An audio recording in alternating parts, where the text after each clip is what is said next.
The glow from my laptop screen was the only light in the apartment, painting everything in a cold blue hue. A notification chimed.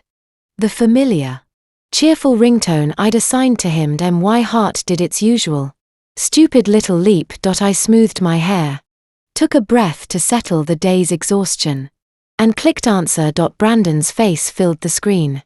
All perfect teeth and artfully tousled sandy hair, the background was a tastefully blurred bookshelf in what I knew was his shared study room at Stanford. He looked energized, buzzing with that California vitality that felt a world away from my dim, quiet New York studio. Vivi, hey, gorgeous long day?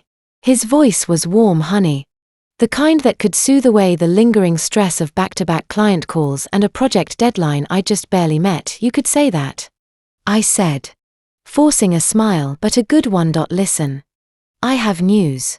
Yeah, did that annoying client finally sign off on the campaign? He leaned closer, his green eyes fixed on me with an intensity that used to make me melt. Now it just felt like pressure. Better. Michael called me into his office today. I couldn't keep the excitement from bubbling up, the professional pride momentarily overriding the deep-seated fatigue. The director spot on the Klein account, it's opening up. He all but said it's mine if I want it. It's a huge jump. Bran, more responsibility, a real team under me, and the salary bump is significant. There was a pause. A fraction of a second where his smile didn't waver, but his eyes flickered. It was so fast I almost missed it. The connection stuttered for a moment, pixelating his face. Vivi, that's, wow. That's amazing. The words were right, but the tempo was off. A beat too slow. I'm really proud of you. Babe, seriously. Thanks, I'm still processing it. It's everything I've been working for. The words tumbled out. I was thinking we could maybe even celebrate next time you're in the city. A proper dinner at that Italian place you like. It's just, he interrupted, his voice dropping into a lower, more thoughtful register. The concerned partner voice. He ran a hand through his hair, a gesture I used to find endearing. Now just a preamble to a rebuttal. Have you thought it through, the timing? The bubble of excitement in my chest deflated. Just a little timing? The Klein account is a beast. From what you've told me, the director role means what? 70-hour weeks, being on call 24/7? He shook his head, a sympathetic grimace on his face. You're already running yourself ragged. Sweetheart. I worry about you. I can handle it, I said, the defensiveness automatic. It's a challenge, but it's the right kind of challenge. I know you can. You're the strongest person I know. He laid it on thick, the praise a soft blanket before the plunge. But think about the bigger picture. Our pictured MY finals are coming up. The networking here it's a full-time job in itself. You know the crowd here. Vivi. Leo's dad is a managing director at Blackstone. Sophia's family basically owns half of Napa. I'm not just studying, I'm building a foundation. If I can't keep up, can't look the part, I'm invisible. The opportunities dry up. A cold knot formed in my stomach. What are you saying, Brandon? I'm saying that director job will suck you dry. For what? A 30% raise, maybe 40. He let out a soft, almost pitying laugh. Babe, a first-year associate at a top-tier firm makes more than that. A bonus can be triple that. Once I'm in, once I'm through this gate, your salary becomes fun money, vacation money. It's about investment. We're a team, right? We invest in the asset with the highest return right now. That's my degree, my network, my future, our future. The words, so smoothly delivered, so logically framed, wrapped around me, they had the weight of familiar arguments. Team, investment, our future. I'd repeated them to myself so many times they'd started to feel like my own thoughts. So, you're saying I shouldn't take it? The question came out small. I'm saying think about the cost, he corrected gently. His face the picture of loving reason. The cost to you, to your health, the cost to us. Right when I need you to be my rock. If I'm stressed about you burning out in New York, how can I nail these presentations? How can I impress the right people at the Thursday cocktail mixes? This MBA, it's not just classes. It's a performance, and I need my partner in the audience, supporting me, not off in the wings. exhausted from her own solo act. He made my ambition sound selfish. A solo act, the knot tightened. Michael expects an answer soon. I whispered, looking away from the screen. At the empty takeout container on my coffee table. Tell him you're incredibly flattered. But the timing isn't right for a role with that level of commitment. Tell him you want to focus on mastering your current portfolio. It shows dedication, not a lack of ambition. Brandon's voice was decisive now. The problem solved, it's a temporary delay. Vivi. A strategic retreat once I'm set. You can do whatever you want, start your own agency, work part-time, anything, but for now. We need to be smart. We need to be a unit. A unit. I was the foundation. Silent and buried. Holding up the shining structure that was Brandon. Yeah. I heard myself say. The fight draining out of me. Replaced by a hollow ache. A unit. You're right, the long-term payoff is everything, he finished. His smile returning. Bright and relieved. God. I love you, you get it. You always get it. How many girls would be this selfless? I'm the luckiest guy alive. The words were a balm and a poison all at once. I love you too. So. The transfer, you think it'll clear by tomorrow? Leo's organizing this weekend trip to Sonoma. Some winery tour with a bunch of guys from the finance club. It's the kind of thing I can't miss. The entry fee is a bit steep. But, I'll send it tonight. I said automatically. The numbers flashed in my head. My rent. My student loan minimum. The pathetic amount left for groceries. The entry fee would wipe it out. I'd have to dip into the tiny, depleting savings buffer I tried to maintain for emergencies. This is an emergency. I told myself, his opportunity is our emergency. You're a lifesaver, literally. Okay. I got a run. Leo's picking me up for dinner at some new place in Palo Alto. Love you. Babe, get some sleep. You look tired. The screen went black before I could reply. Silence rushed back in. Louder than before. I sat in the blue gloom. His words echoing. A temporary delay, strategic retreat. I opened my banking app. The process mechanical transfer to Brandon Ellis. The amount made me wince. I typed the memo. My fingers stiff. For our future. Baby, love you. The confirmation came instantly. A second later. My phone buzzed with his text. Got it. Love you. A dinner with Leo's crew. Talk later. I put the phone down. Screen first. The later would be a rushed goodnight text. If that. I was already receding from his thoughts. My function for the month fulfilled. Asterisk. He said what? Chloe's voice cut through the low hum of the midtown lunch spot. Sharp enough that the couple at the next table glanced over her fork. Laden with kale salad. Was suspended in midair. Her eyes wide with disbelief. I shifted in my seat. Stirring my $18 butternut squash soup without appetite. Confiding in Chloe was always a double-edged sword. She was my best friend. My anchor in the city since college. But her bullshit detector was calibrated to military precision and had zero mute function when it came to Brandon. He didn't say don't take it. I clarified. Repeating the mental gymnastics I'd performed all night, he just encouraged me to think about the bigger picture.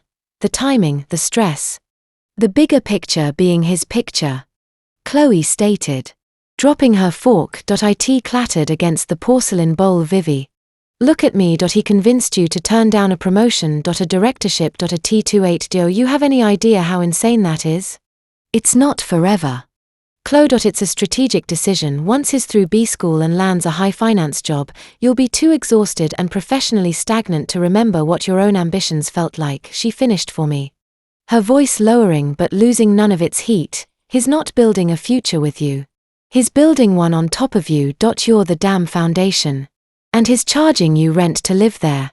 Her analogy was too close to the one I'd thought of last night. It unnerved me. That's not fair. He's under immense pressure. You don't know what that environment is like. It's all about connections. Appearances. He needs to keep up. And you need to keep up with your rent. Your loans. And, what is that? Soup. She gestured at my bowl with a frown. That's all you're having for lunch? Again? I flushed. I'm not that hungry. Bullshit. You're broke because you're funneling every extra cent to Mr. Stanford. She leaned forward. Her expression softening a fraction. Which somehow made it worse. How much this time? Vivi. I looked down at my soup. It doesn't matter. It does, tell me. I mumbled the figure. Chloe let out a long, slow breath, as if trying to physically expel her fury. That's a mortgage payment for a weekend trip for his networking. It's an investment in our future. The phrase burst out of me. Sharp and brittle. An investment has a prospectus. Vivi. A return schedule. What's yours? A vague promise of fun money someday. A man who views your career as a distraction from his grand plan? She shook her head. I've read about this. It's financial abuse. His isolating you from your own success. The term was a slap. Don't be dramatic. It's not abuse. We're partners. We make sacrifices for each other. I supported his application. I helped him study for the GMAT, and now you're funding his lifestyle while he convinces you to shrink your own world to the size of a bank transfer window. Chloe's eyes were pleading now. When was the last time you bought yourself something that wasn't from a thrift store or a grocery shelf? When was the last time you went out? Like really went out? Without calculating how much it would take away from his allowance. Memories surfaced. Unwelcome. Passing on a concert with Chloe because tickets were too pricey, wearing the same 3 blazers to work on rotation, the slow cancellation of my yoga membership, the constant low-grade anxiety when checking my account balance. It's temporary. I insisted.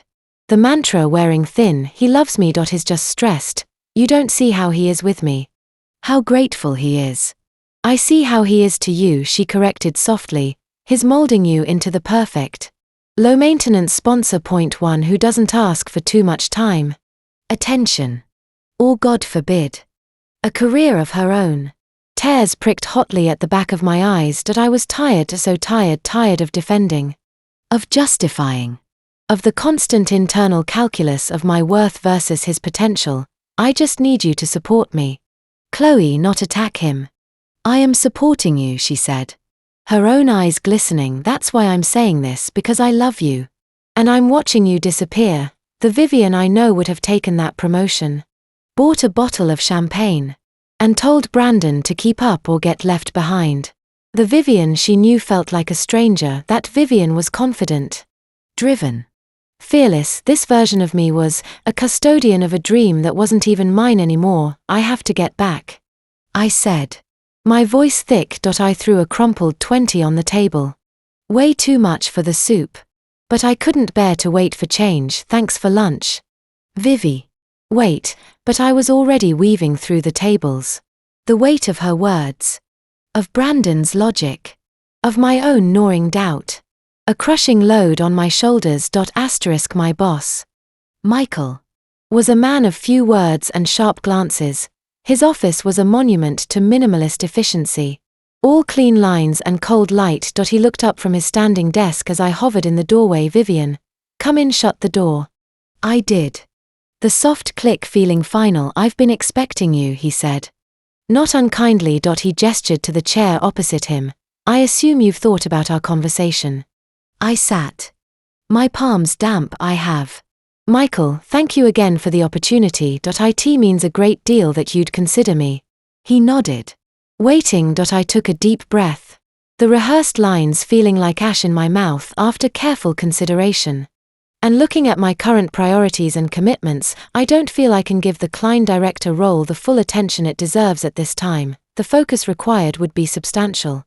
And I'm deeply committed to seeing my existing projects through to their full potential. I believe I can add more value by deepening my expertise on my current accounts for now. The words, Brandon's words dressed in professional jargon, hung in the sterile air between us. Michael was silent for a long moment. He took off his glasses and polished them slowly on the hem of his shirt. It was a stalling tactic I'd seen him use before. I see, he said finally.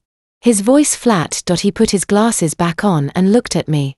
A penetrating look that made me want to squirm. That's a very prudent answer, Vivian. It wasn't praise. It was an observation. And not a favorable one. Prudence is a valuable trait, he continued, but in this industry, in this city, it's rarely the trait that seizes the brass ring. This role required hunger. A certain audacity. He leaned back, studying me. Your work on the Peterson campaign was audacious. It's why you're in this room. Has something changed? Everything has changed. The thought was a scream in my head. I've changed. No. Sir, just a recalibration of focus for the long term. The long term, he echoed, as if tasting the phrase and finding it bland. All right, I appreciate your candor, the offer, of course, is withdrawn. We'll be looking externally. I expect you'll continue to perform at your current high standard on the Evans and Monroe accounts. It was a dismissal.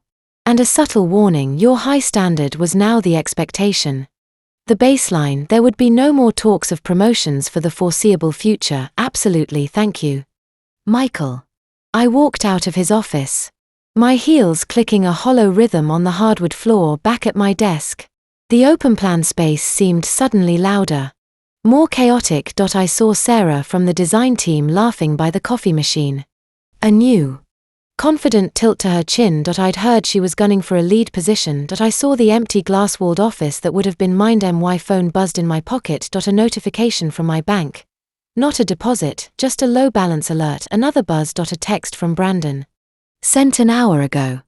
I'd missed it in my dread leading up to the meeting with Michael. How'd it go with your boss? Did you handle it? I stared at the screen. Did you handle it? Like I'd disarmed a bomb. Not torched my own career trajectory. My fingers trembled as I typed back. Yes, I told him no. It's done. The reply was almost instantaneous. Point 3 dancing celebration emojis. A champagne bottle. A party popper. A smiling face with heart eyes. Then smart move. Babe, the right move. You won't regret it. I'm heading to a study group with Leo and a few of the finance guys. Big exam coming up. Talk tonight. Might be late. Love you. I put the phone down. Screen up this time. Watching the text notification glow until the screen went dark. The emojis. So frivolous. So utterly disconnected from the quiet death of ambition that had just occurred in Michael's office. Seemed to mock me. I opened my work dashboard. The familiar screens and tasks a numb relief. I clicked on a client report. The words blurring: the future. Our future. Was supposed to be bright. A shared triumph. So why did my present feel so small? So dim. And so very, very lonely. The only light seemed to come from my bank's app, reminding me of a dwindling balance. And from my phone screen. Now dark. Holding the glowing ghost of emojis that felt less like celebration and more like a receipt. Life condensed into a sterile, punishing rhythm. My world, once filled with the vibrant chaos of New York ambition and the electric, if draining, buzz of potential, shrank to the dimensions of a spreadsheet: work, overtime, transfer, sleep. A feedback loop of quiet desperation, punctuated by the chime of an incoming video call that now sparked more anxiety than joy. Brandon's face on my screen became a nightly apparition. Often pixelated by a poor connection he couldn't be bothered to fix. The backdrop changed: a sleek, modern kitchen, Leo's apartment. He'd explain. A sun-drenched patio crowded with laughing people. The leather-clad interior of what looked like a very expensive car. He was always in motion. A blur of curated experiences just outside the frame of my static existence. You look tired, Vivi, he'd say. Not as concern, but as a neutral observation. Like noting the weather. He, meanwhile, glowed. A golden tan set off his now permanently whitened teeth. His wardrobe had evolved from California casual to a studded, moneyed ease, soft cashmere sweaters. A watch whose face I didn't recognize but whose weighty elegance whispered of price tags I avoided thinking about. Our conversations, once long meanders about dreams and stupid jokes, were now efficient debriefings. I'd report on my day, the safe, edited version where work was fine and I was managing. He'd hold court on his, the competition here is unreal, he'd sigh. The sound tinged with a performative exhaustion that grated against my genuine, bone-deep weariness. Played 9 holes with a VP from Goldman today, man. His short game is terrible. But you should have heard his take on the market, invaluable. Wow. That sounds great, I'd say. My voice thinned. I didn't know a birdie from a bogeyed. My idea of networking was a strained happy hour with clients who wanted free marketing advice. It's not great, Vivi. It's essential, he'd correct. A hint of impatience sharpening his tone. It's a grind. You think I enjoy schmoozing with these people? Leo's dragging me to some members-only art thing in SF tonight. Tickets were $1,000 a pop, just to be seen. $1,000, the number would land in my gut like a stone. That was my grocery budget for 2 months. That was the emergency dental visit I'd been putting off. $1,000, Brandon. That's an investment, he'd cut in. His smile tight. Sophia's going. Her family knows the gallery owner. It's about access. Babe, you can't put a price on access. Sophia, the name appeared with increasing frequency. Sophia, whose insight on the last case study was brilliant. Sophia, who had an in with a venture capital firm. Sophia, who was throwing a low-key dinner party at her family's vineyard estate in Napa. She sounds very connected. I'd say. The words tasting like vinegar. She is, and she gets it. The pressure. The expectations. It's refreshing to talk to someone who operates on the same wavelength. You know? No, I didn't know. My wavelength was set to the frequency of impending deadlines and overdraft fees. The evidence of this new wavelength began to arrive in my mailbox, disguised as innocuous envelopes. A credit card statement for an account I didn't recognize, but with Brandon's name on it. The charges were a tour of a life I wasn't living. The French Laundry, Yountville Boutique de Vêtements, Palo Alto Napa Valley hot air balloons, Tesla Model S lease payment. My hands were ice cold when I called him. The paper trembling. Brandon, I got a statement for a platinum Amex. There's a $4,000 charge at a restaurant, and a car lease? A pause, then a light, dismissive laugh. Oh. That, yeah. Leo added me as an authorized user on one of his cards for, you know, business expenses. The dinner was with a guy from Sequoia Capital. You can't take a guy like that to a burrito joint. Vivi, the car, look. Showing up in my old Civic doesn't exactly scream future partner material. It's all part of the image, necessary overhead. Overhead? My voice cracked. Brandon, I'm eating ramen 6 nights a week. This isn't overhead. This is a different life. His tone shifted. Hardening. Don't be dramatic. It's temporary, and it's for us. Or would you rather I show up to these meetings looking like a charity case? They'll eat me alive. This is how the game is played. I thought you understood that. The guilt was immediate and suffocating. He was under pressure. I was supposed to be his support system, not another source of stress. I just wasn't expecting it. Well, expect it, he said, his voice softening into a coaxing tone. This is the home stretch.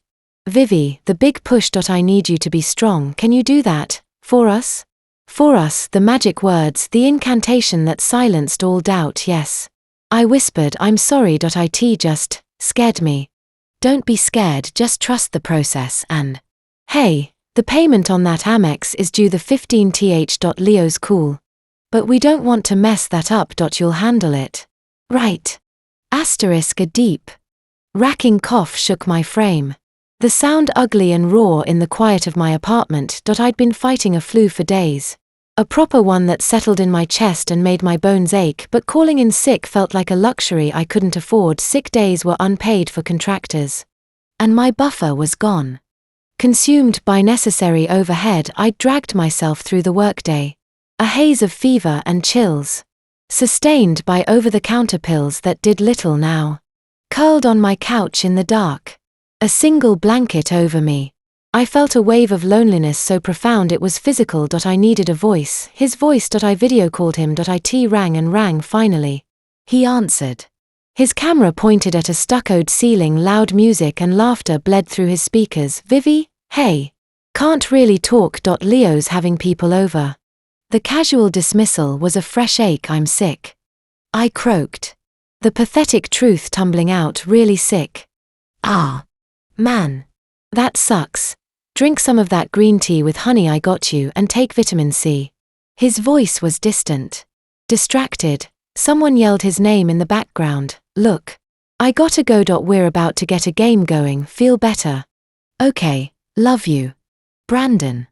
Wait, but the call was dead. I stared at the dark screen.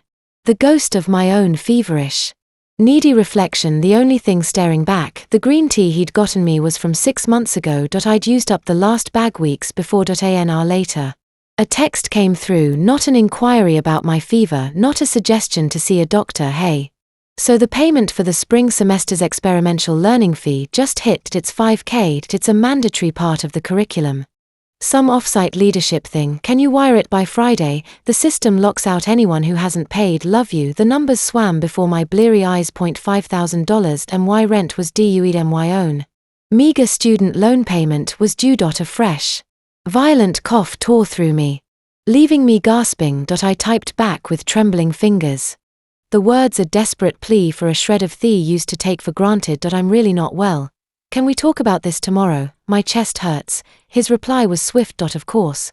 Rest up, but just let me know by Thursday so I can plan. Don't want to get dropped from the cohort.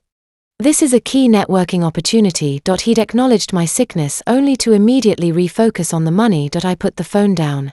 The cold glass against my forehead offering no relief. The chasm between us wasn't just geographical anymore. It was existential. He was climbing a sun-drenched mountain, complaining about the thin air, while I was in a dark hole, digging myself deeper to throw him more rope.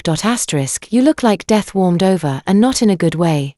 Chloe stood in my doorway, holding a paper bag from the expensive soup place down the street. Her expression was a mix of fury and deep concern. Charming as ever, I rasped. Stepping aside to let her in, she marched in, beelining for my tiny kitchen. I'm serious. Vivi. You're grey. She started unpacking the bag. Containers of chicken soup, fresh bread, orange juice. I called you 3 times yesterday. You didn't answer. I had a nightmare you'd coughed up a lung in this showbox and no one would find you for weeks. I was working, I said, sinking onto the couch. The truth only partial. You're always working. Or you're dead asleep from working. She fixed me with a stare, her hands on her hips. I stopped by your desk today. You weren't there. Sarah said you looked like you were about to pass out at the coffee machine. Where were you?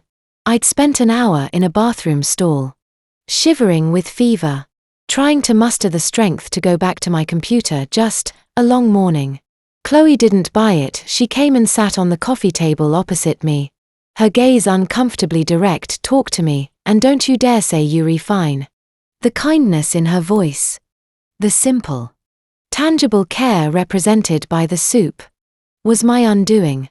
The story spilled out in a feverish, disjointed rush. The credit card charges, the $1,000 networking events, the $5,000 experimental fee. My coughing fits, the bone-deep fatigue, the ramen noodles I'd been existing on. He said it's necessary overhead.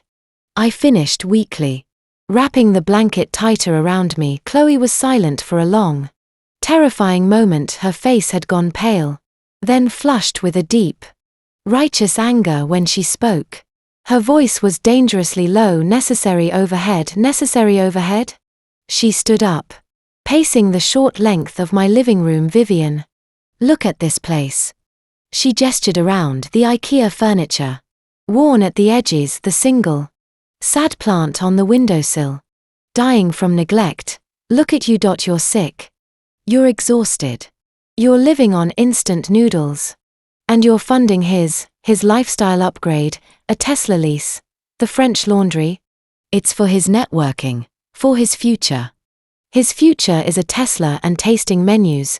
Yours is scurvy and a studio apartment that smells of despair and chicken broth. She exploded, whirling to face me. Open your eyes. He's not building a future with you. He's using you as a goddamn ATM. An ATM that also provides emotional support and doesn't charge withdrawal fees. You don't understand the pressure he's under. I shot back, the old defensiveness flaring. Fueled by sickness and shame. That world is different. You have to look the part to get a seat at the table. And what table is that?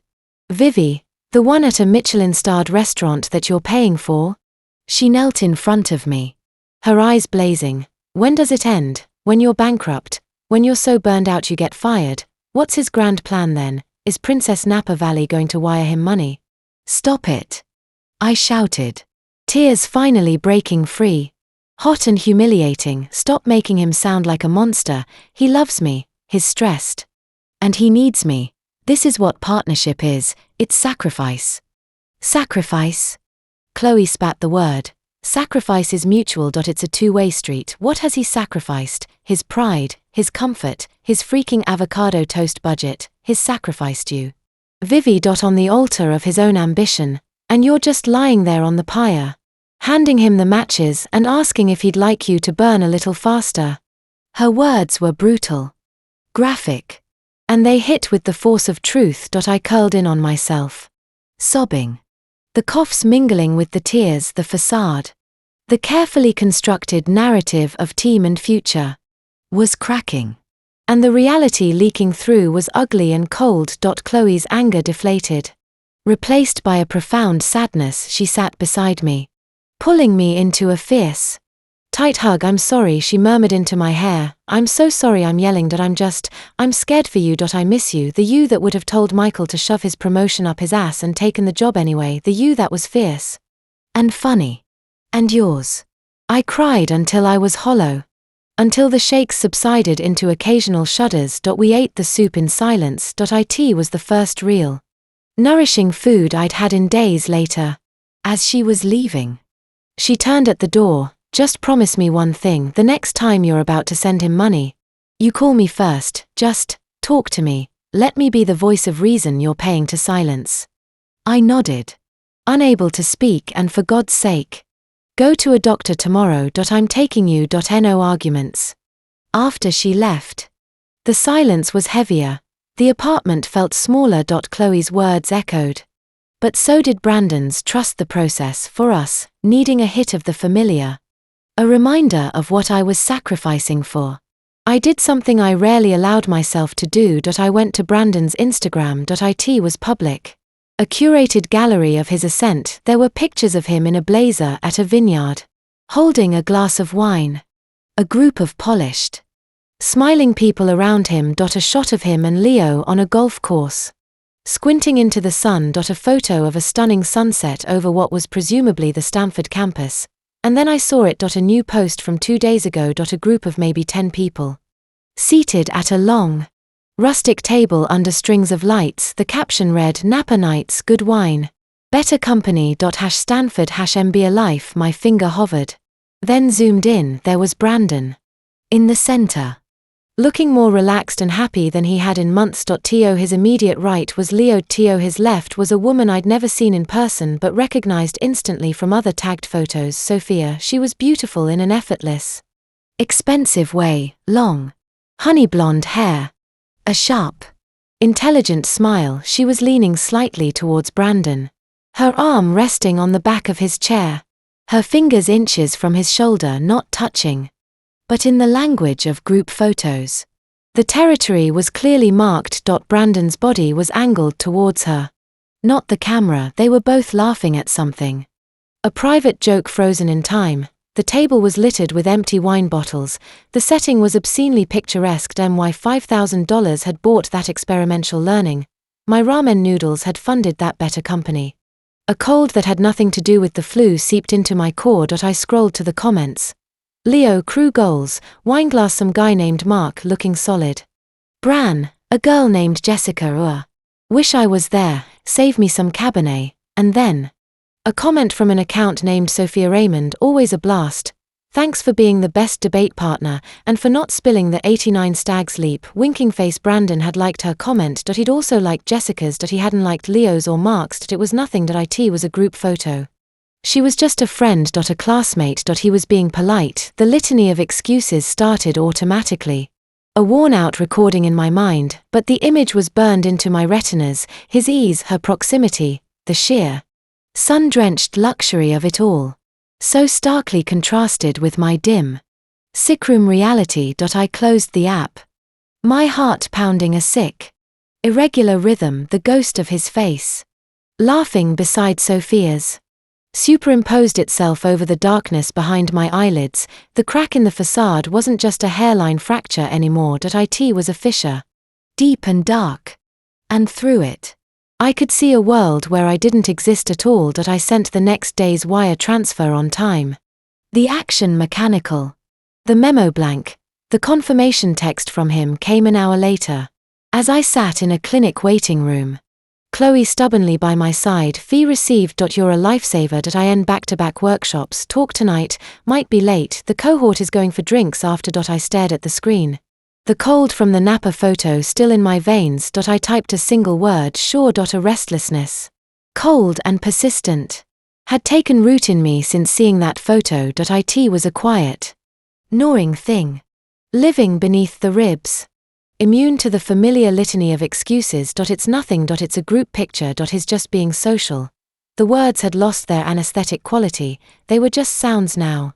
Empty shapes in the air that did nothing to warm the chill in my core. My work suffered. I stared at data analytics reports, the numbers swimming into meaningless patterns that inevitably formed Sophia's laughing face, Brandon's angled shoulder. Michael had stopped by my desk, his expression unreadable. The Monroe metrics are due EOD. Vivian. I need you sharp. Sharp. I felt blunted, dulled. A tool worn down from overuse for a purpose I no longer understood. My conversations with Brandon grew shorter, more transactional. His vibrancy felt like a performance beamed in from another planet. He talked of synergy and leveraging human capital and weekend trips to Tahoe. I talked of deadlines and the strange, persistent cough the doctor said was bronchitis and likely stress-related. We were speaking different languages. The word love was still exchanged, but it felt like a ritual. A password required to access the monthly wire transfer. The final straw was small, almost insignificant. It was a Wednesday. My bronchitis had taken a turn, the cough deep and barking. I dragged myself to work because the thought of losing a day's pay was more terrifying than the pain in my chest during a particularly vicious coughing fit at my desk. I'd reached for my phone, a childlike need for comfort overwhelming my pride. I video called him. He rejected the call. Instantly. A text bubble popped up a second later. INA leadership sim. Can't talk. Everything okay? Tears of sheer, frustrated weakness pricked my eyes. I typed, my fingers clumsy, just really sick, having a tough day. His reply came 10 minutes later. That sucks. Drink tea, take meds. Gotta present. Love you, drink tea, take meds. The same hollow advice, the same distance. I looked at the screen, at the last selfie we'd taken together months ago. My face pressed against his. We looked happy. When had we stopped being those people? That night, in the feverish haze of my apartment, a reckless, desperate idea was born. It wasn't a plan. Plans involved logic. This was a compulsion, a need for evidence, for truth. Even if it destroyed me. I needed to see. I logged into my bank account, a move that usually filled me with dread. I scrolled past the recent outflows to Brandon. There, untouched, was the pathetic little sum I secretly called my runaway fund. A few $100s I'd scraped together by skipping lunches, by walking 30 blocks instead of taking the subway. It was meant for a real emergency. Wasn't this one, the emergency of my own sanity? Before I could think, I was on a flight aggregator site. A one-way, last-minute ticket from JFK to SFO for the coming weekend. It cost almost the entire fund. I didn't hesitate. I booked it. A wild, almost giddy panic surged through me. I would surprise him. I would show up, sick, needy, real, and I would see his face. I would break through the digital barrier and force a moment of genuine connection. He would see me, really see me, and he would remember. He would hold me, and this icy, awful feeling would melt away. I told no one. Not Chloe, who would have locked me in my apartment, not my mother, who worried constantly in that quiet, long-distance way. This was between Brandon and me. A surgical strike on the growing distance.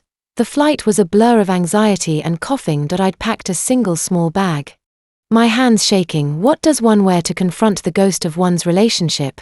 I settled on jeans and a sweater, the uniform of the girl he'd left behind in New York. The Uber from SFO to Palo Alto felt like crossing into a foreign country. Everything was sun-drenched and sprawling, all low, clean lines and manicured green. It was quieter than New York, the wealth serene and established, not frenetic and piled sky-high. I had Brandon's address, a place he'd mentioned once, early on, when he needed me to co-sign a guarantor form. A place called the Viridian, which sounded more like a tech startup than an apartment complex. When the car pulled up, the chill in my bones returned, deeper than the bronchitis. This wasn't a student dive. The Viridian was a sleek, modern complex of 3-story buildings with shaded walkways, gleaming bikes locked to pristine racks, And a shimmering lap pool in the center. It whispered of trust funds and parental subsidies. Not of student loans and a girlfriend's overtime paid. My heart hammered against my ribs. I found the building. Took the stairs to the second floor, the elevator felt too final. And stood before door 214. I could hear music playing inside. Something bass-heavy. I took a deep, ragged breath. Mustered a smile that felt like a grimace. And knocked. The music stopped, footsteps approached, the door swung open. It wasn't Brandon. A man stood there. Maybe a year or two older than us. Tall. With the relaxed, well-maintained look of someone who'd never worried about a credit score. He was barefoot.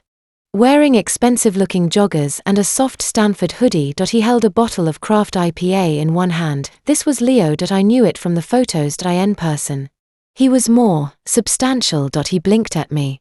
His friendly confusion morphing into dawning, uncomfortable recognition. Hi, he said.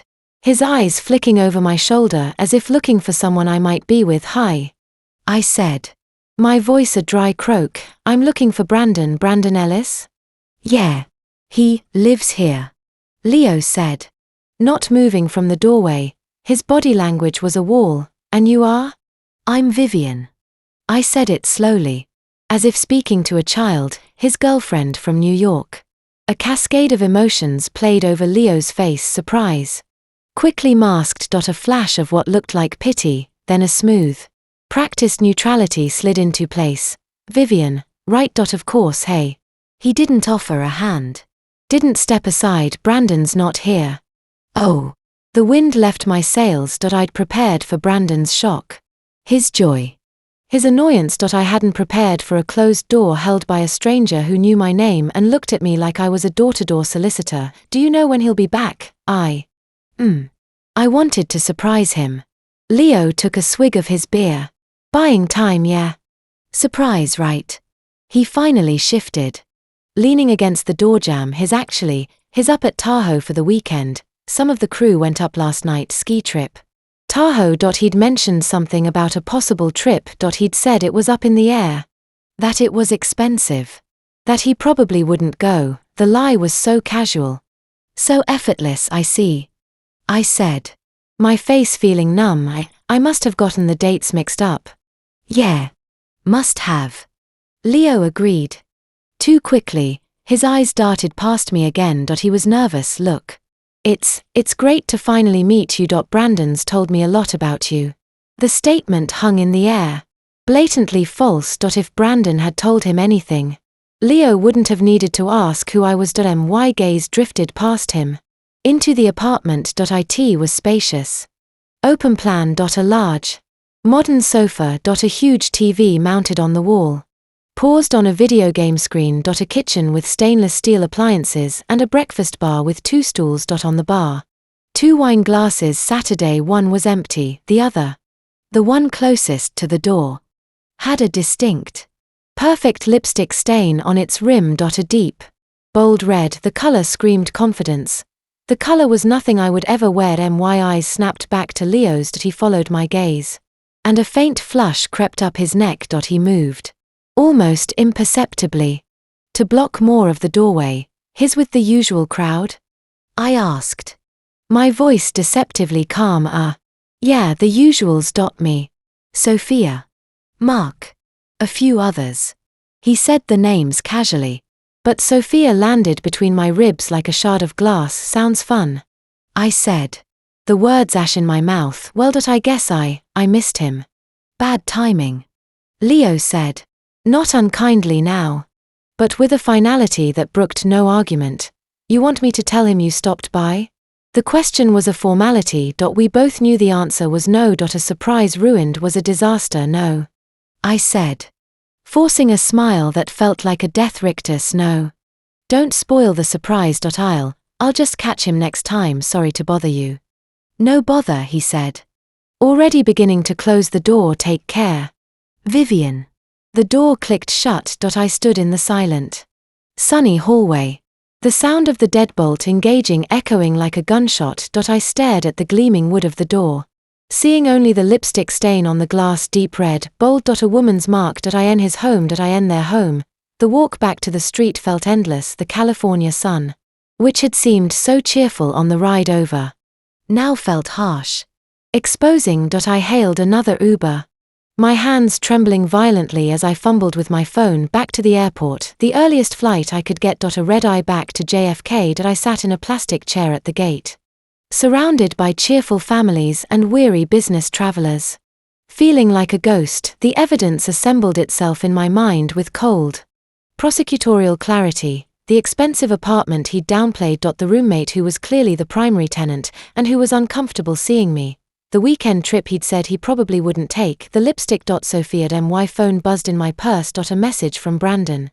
Sent an hour ago. Hey babe.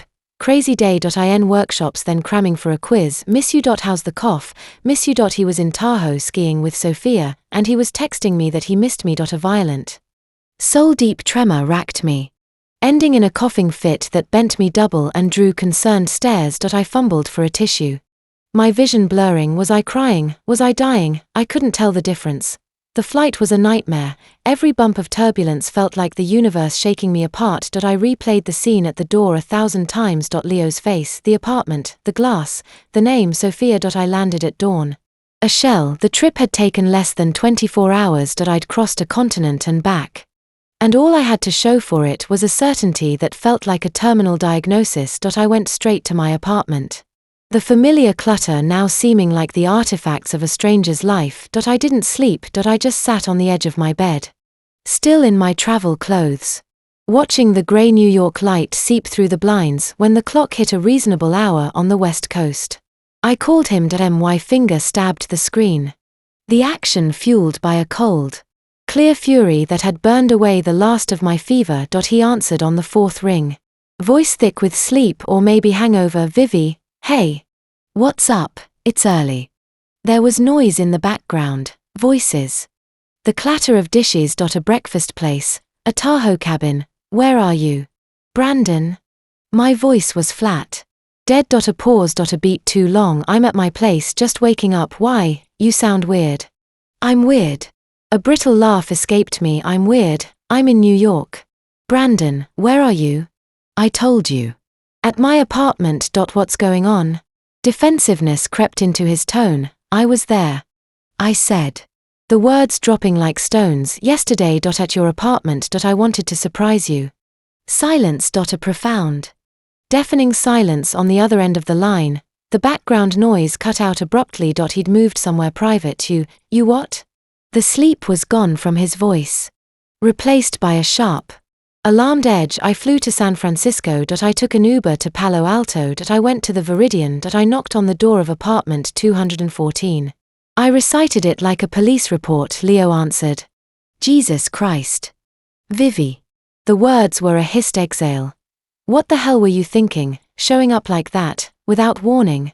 His anger, his immediate deflection to my transgression, was a gasoline can on the embers inside me. I was thinking I wanted to see my boyfriend. I was thinking I was sick and lonely and I missed you. What was I thinking? What were you thinking? Brandon, you told me you probably weren't going to Tahoe. You told me you had a quiz. You're lying to me. It was a last-minute thing, he shot back, his voice rising. Leo decided to go. He had a spare spot in the cabin.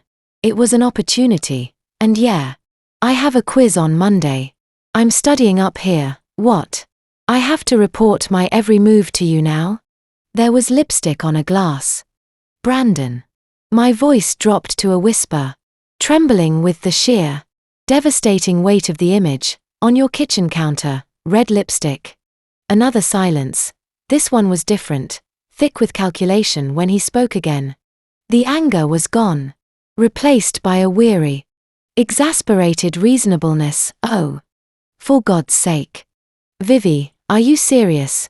You flew across the country because you're paranoid about a glass? It was there. It was probably from one of Leo's countless hookups. The guy has a different girl over every other night. Or maybe it was from a study group. What? You think I'm lounging around my apartment wearing lipstick? He forced a laugh. A dry, humorless sound. This is insane. You're being insane, showing up unannounced. Spying on me. I wasn't spying. I wanted to surprise you, but you weren't there. You were in Tahoe. With Sophia and everyone else. After you told me you weren't going. I was crying now. Hot. Angry tears of humiliation and heartbreak. Leo knew who I was. He felt sorry for me. Brandon. He pitied me. Oh, you know how that felt. So this is about your pride, he snapped. You're mad because you embarrassed yourself in front of my friend, I told you. It was a last-minute trip, and yes. Sophia is here, she's part of the group. What? Am I not allowed to have friends who are women now? Is that the level of trust we're at? He was twisting it masterfully. My evidence, the trip, the lipstick, the apartment that was clearly a wealthy friend's place, not his modest sublet, was being reframed as my insecurity. My hysteria. My breach of trust. The ground was shifting beneath me. And I was falling. You live in a luxury apartment. Brandon. I choked out. Scrambling for solid footing. You told me it was a shared 2-bedroom. That place, Leo's place, that's not what you described. Because I didn't want you to feel bad, he exclaimed. As if this were the most obvious thing in the world. Jesus. Vivi. You're killing yourself in New York. Eating ramen. And you want me to rub your face in the fact that Leo's dad pays for a nice place. I was trying to spare your feelings, but clearly. That backfired spectacularly. Every accusation I leveled. He parried. Turning it back on me. My love was neediness. My concern was control. My pain was pride. The cold certainty I'd felt on the plane began to liquefy. Replaced by a familiar, sticky shame. Had I overreacted? Had my sickness and stress made me paranoid? Was I, as he said, being insane? My sobs were the only sound on the line for a moment. I was losing the argument. Losing my conviction. Losing him. His voice changed then. The fight went out of it. Replaced by a deep, disappointed sadness. The sound was worse than his anger. Vivi, baby, look at what you're doing. Look at what you're doing to us.to yourself. You're sick. You're exhausted. You're not thinking straight, and instead of talking to me, you spend money. You don't have to fly across the country to stage some intervention based on a wine glass. Do you have any idea how that makes me feel? Like you don't trust me at all. Like all my hard work, all the pressure I'm under, means nothing to you. That's not true. I whispered. The fight gone. Only a desperate plea left. I do trust you. I'm scared. I feel so far away from you. You are far away, he said softly. The wounded partner, and instead of being my peace, you're becoming another source of stress. I'm out here trying to build a life for us. And it feels like you're back there. Just waiting for me to fail, looking for reasons to be hurt. No, I'm not, I swear. Brandon. I just wanted to see you. The hollowness of my protest echoed in my own ears. He was painting a picture. And in it, I was the villain, the needy, unstable, sabotaging girlfriend. I know, he sighed. A long, weary exhalation. I know you did, and maybe part of me is flattered, but Vivi, this can't happen again. This kind of drama, it's toxic. I have to be able to focus. My future, our future, depends on the next few months. I need you to be strong. I need you to be my rock. Not this. Not this, the final judgment. I was this. A problem to be managed. I'm sorry. I breathed. The apology torn from a place of utter defeat. I'm so sorry. I didn't mean to, I just felt so alone. I know. Baby. I know. His voice was gentle now. Forgiving, the victorious general showing mercy. It's okay. We're okay. But you have to promise me no more surprises, no more flights. We trust each other. We communicate, okay? Okay. I echoed. The obedient child. Good now. You need to take care of yourself, get some real rest, and let's just cool off for a couple days. No calls. Let's just reset. I'll call you on Wednesday. We'll talk properly when we're both calmer. A couple of days without calls. A punishment. A probation. Okay. I said again. My voice small. I love you. Vivi, even when you're driving me crazy. I love you too. The call ended. I sat in the gathering morning light. The phone slick in my sweaty hand. I had gone looking for a fire and had been doused in gasoline. He had taken my evidence. My pain. My legitimate fear. and had woven it into a narrative where I was the unstable, mistrustful antagonist, and I had believed him. I had apologized, the shame was total.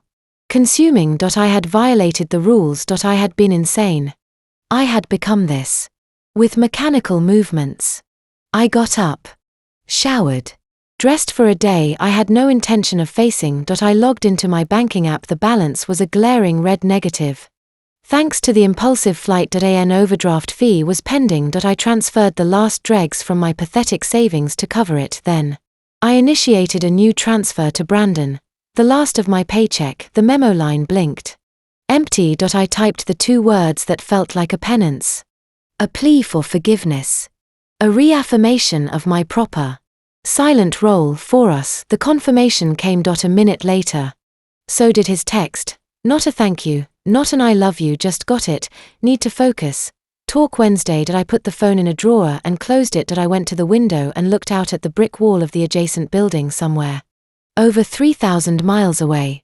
Brandon was in Tahoe. He was probably putting on ski boots, laughing with Leo, maybe sharing a chairlift with Sophia, her red lips smiling in the mountain sun, and here I was. In my dim apartment, sick, broke, ashamed. The crack hadn't just widened, the entire foundation had shifted, and I was left standing on rubble, convinced it was solid ground. Blaming myself for the earthquake. The apology became the new bedrock of our relationship. Not his apology. Of course mine, the one I'd sobbed over the phone.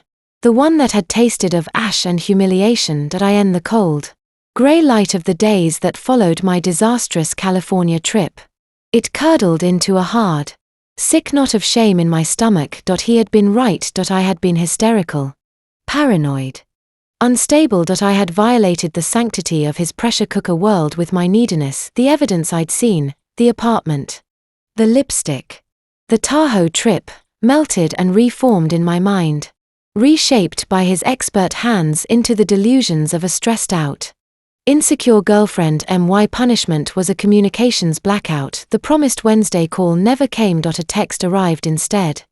Late that night, swamped, case study hell, talk this weekend, stay strong, stay strong. It was no longer an encouragement, it was a command. An indictment. My weakness had been the problem. My solution was to eradicate it. I became a ghost of efficiency. I buried the sick, suspicious part of myself under layers of quiet compliance. My calls to him were brief, cheerful check-ins. I asked about his classes, his networking, his life. I offered no problems, no complaints, no needs. I became a mirror, reflecting only his own narrative back at him. The venture capital competition sounds intense, I'd say, forcing brightness into my voice as I stared at the peeling paint on my ceiling. You're going to kill it. God. I hope so. Sophia's team is the one to beat. Her deck is insane. Her dad basically had his firm's graphics department do it for her. His tone was a mix of annoyance and admiration. Sophia, the name was a needle every time. I learned to not flinch. Well, you have the better ideas, I'd say. The perfect, supportive echo. That's what matters. You're the only one who believes that. He'd sigh. And the hint of vulnerability was my reward. The scrap I lived on. It meant I was still necessary. I was still his rock. The financial demands continued, steady as a metronome. A contribution for a team-building retreat in Sonoma. A new suit for final round interviews. A deposit for a summer sublet in a better part of Palo Alto, closer to where the action is. Each request was a stone added to the cairn of my atonement. Saying yes was my penance. Each transfer was an I'm sorry, and I trust you, and I'm strong now. I became a master of budgetary anesthesia. Coffee was a luxury eliminated. Lunch was a granola bar eaten at my desk. I switched to a cheaper phone plan. I walked everywhere, even in the biting New York rain, telling myself the cold air was bracing. My world shrank to the dimensions of a balance sheet. Every outgoing line item scrutinized, every potential saving ruthlessly identified and executed. The goal was singular, to be a frictionless source of support. To not cause ripples. Chloe watched it all with a silent, simmering horror. Our lunches became infrequent, strained things. She'd order a salad and push it around her plate, her eyes dark with concern, Fixed on me, you've lost more weight, she stated flatly during one of our rare meetings. It wasn't a question, I've been running. I lied. I didn't have the energy to run. I barely had the energy to walk home from work. Vivi. Be serious, you look brittle. She reached across the table. But I pulled my hand back. Tucking it into my lap, her touch felt dangerous.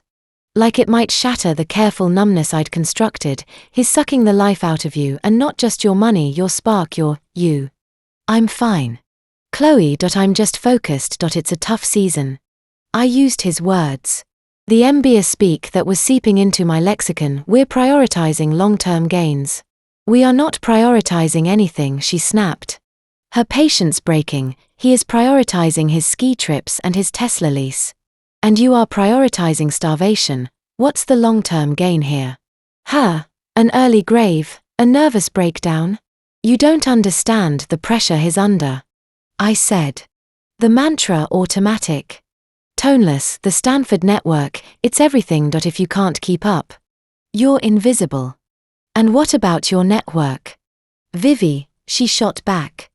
Leaning forward, what about your career, your life? Michael pulled me aside yesterday, asked me if you were okay, said you seem checked out.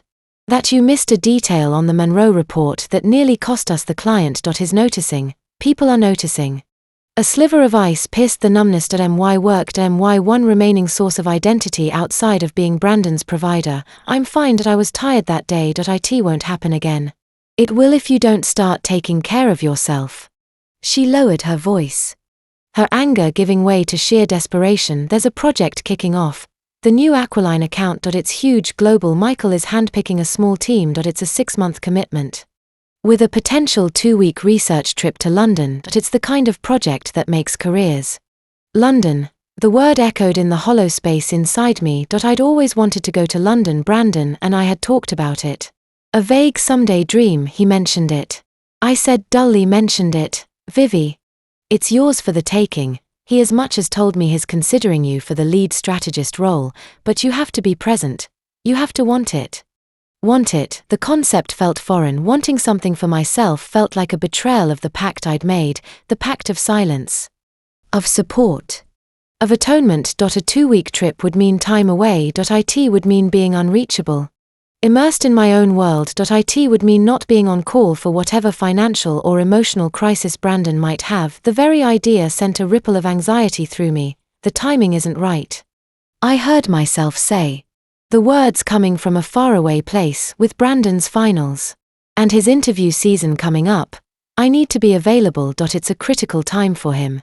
Chloe stared at me as if I'd spoken in tongues for a long moment. She was silent when she spoke. Her voice was quiet, hollow with disbelief. You're going to say no. I'm going to tell Michael my current projects require my full focus. I corrected. The corporate speak a flimsy shield. She didn't argue, she just looked at me. And in her eyes, I saw the final flicker of hope for me die. She didn't see her best friend anymore, she saw a stranger. A zealot in the cult of Brandon. She threw a crumpled 20 on the table. I can't do this anymore. I can't watch you do this to yourself. Call me when you wake up. If you wake up. She left. I sat there. In the silence she left behind. The ghost of the London opportunity hanging in the air. I pictured it for a moment, me. In a raincoat. Walking across the Thames. A briefcase in hand. My mind buzzing with ideas. Independent. Capable. Then I pictured Brandon's face if I told him I was taking a career-making project that required international travel. The disappointment, the subtle, chilling withdrawal, the reminder that I was being selfish, that I was jeopardizing our future for my ambition. The choice was simple. It was no choice at all. I scheduled the meeting with Michael for Friday afternoon. A time slot associated with bad news. I stood before his glass wall, watching him finish a call. His face animated. He was in his element. A conductor of commerce and creativity. I was about to hand back my instrument. Vivian, come in. He waved me inside. His expression neutral. What can I do for you? Have you thought about the Aqualine opportunity? He'd cut to the chase. My mouth was dry. I have. Michael, thank you again for considering me. It's an incredible project. It is, he agreed. Steepling his fingers, it requires a unique blend of analytical rigor and creative fire. Your work on the Peterson campaign showed me you have that spark that I think you could run with this. The praise was a knife twist. That means a lot, I said. The words sticking in my throat after a lot of consideration and looking at my current commitments and bandwidth. I don't believe I can give the Aquiline project the dedicated focus it deserves, but I'm deeply invested in seeing the Monroe and Evans accounts to their next stages. And I feel I can add the most value by doubling down there for now. I delivered the speech flawlessly. It was the same one I'd given for the promotion. Just with different nouns. A strategic retreat. A prudent prioritization. Michael didn't move, his expression didn't change. But something in the room did. The air grew heavier. Colder. He took off his glasses and polished them slowly. Just as he had before. I see, he said finally. The two words were a tombstone. Your commitments. Yes, sir. Your bandwidth. He said it as if tasting a foreign, unpleasant word. Yes. He put his glasses back on. His gaze now a physical weight. Vivian. In this business, there are two types of people, those who make opportunities, and those who watch them pass by. A year ago, I would have placed you firmly in the first category. You had a hunger. A fearlessness. He leaned forward slightly. That person seems to have taken a sabbatical. The person sitting in front of me is cautious, muted. She speaks in the passive voice about adding value and bandwidth. She says no to the big swing. I felt myself shrinking in the chair. I'm just being strategic. Long term, the long term, he interrupted. His voice quiet but sharp. Is built by saying yes to the right things in the short term. You've now said no to the two most significant opportunities presented to you in the last 6 months. That is a pattern. And in this company, we don't reward patterns of avoidance. We reward patterns of acquisition. The threat was clear. Velvet-gloved but steel-fisted my job, the very thing funding this entire nightmare, was now in jeopardy. I understand. I whispered, do you? He looked at me for a long, uncomfortable moment. The Aquiline project will go to Sarah. I expect you to give her and her team your full cooperation, and I expect the Monroe and Evans accounts to be flawless. No more missed details. Is that clear? Crystal clear, sir. Good. That's all. I stumbled out of his office. Sarah, at her desk, glanced up. There was no triumph in her eyes, just a flicker of curiosity. And perhaps a trace of pity. She'd gotten the London project, the career-making project. I had gotten a warning. My phone buzzed as I sank into my chair. The world tilting on its axis. A notification from Brandon. My heart, already a lump of lead, sank further. Final interview suit acquired. You won't believe the tailoring. Feeling like $1 million. Thanks for making it possible. Rockstar. Winking face. Got a networking dinner with some heavy hitters from KKR tonight. Wish me luck. Attached was a photo. He was in a fitting room, looking at himself in a 3-way mirror. The suit was a deep, perfect navy.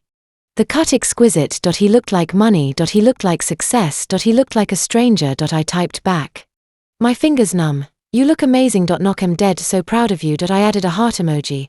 The disconnect between the devastation in my soul and the cheerful pixels on the screen was so vast it felt like psychosis.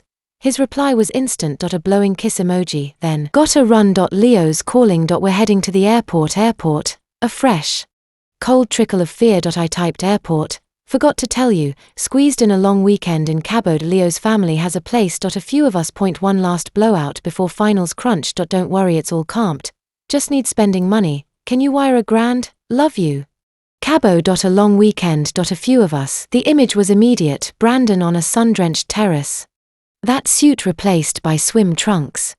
A margarita in his hand. Sophia in a designer bikini beside him laughing.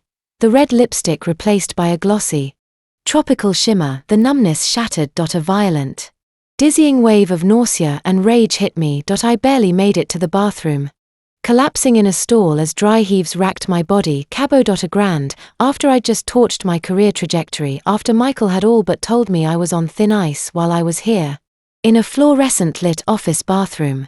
Having just been professionally neutered. I wanted to scream. I wanted to throw my phone against the tiles. I wanted to call him and shriek every foul, broken thing in my heart, but I didn't. I sat on the cold floor, my forehead against the metal stall door. And I cried silent. Hopeless tears. The war was over. I had surrendered. I was a conquered territory. And the victor was sending postcards from the beach, asking for more tribute. I waited until the heaving subsided. I splashed water on my face. I walked back to my desk. My movements robotic. I logged into my bank account. I had $103.42 to last me until my next paycheck, which was 10 days away. Rent was due in 5. I initiated a transfer $4.1000. The memo line blinked. I left it blank. The confirmation came, so did his. Minutes later. You're the best. Don't know what I'd do without you. I end the Uber to the airport. Signal spotty. Love you. I closed my eyes. Don't know what I'd do without you. The words were a brand. I was essential. I was the fuel.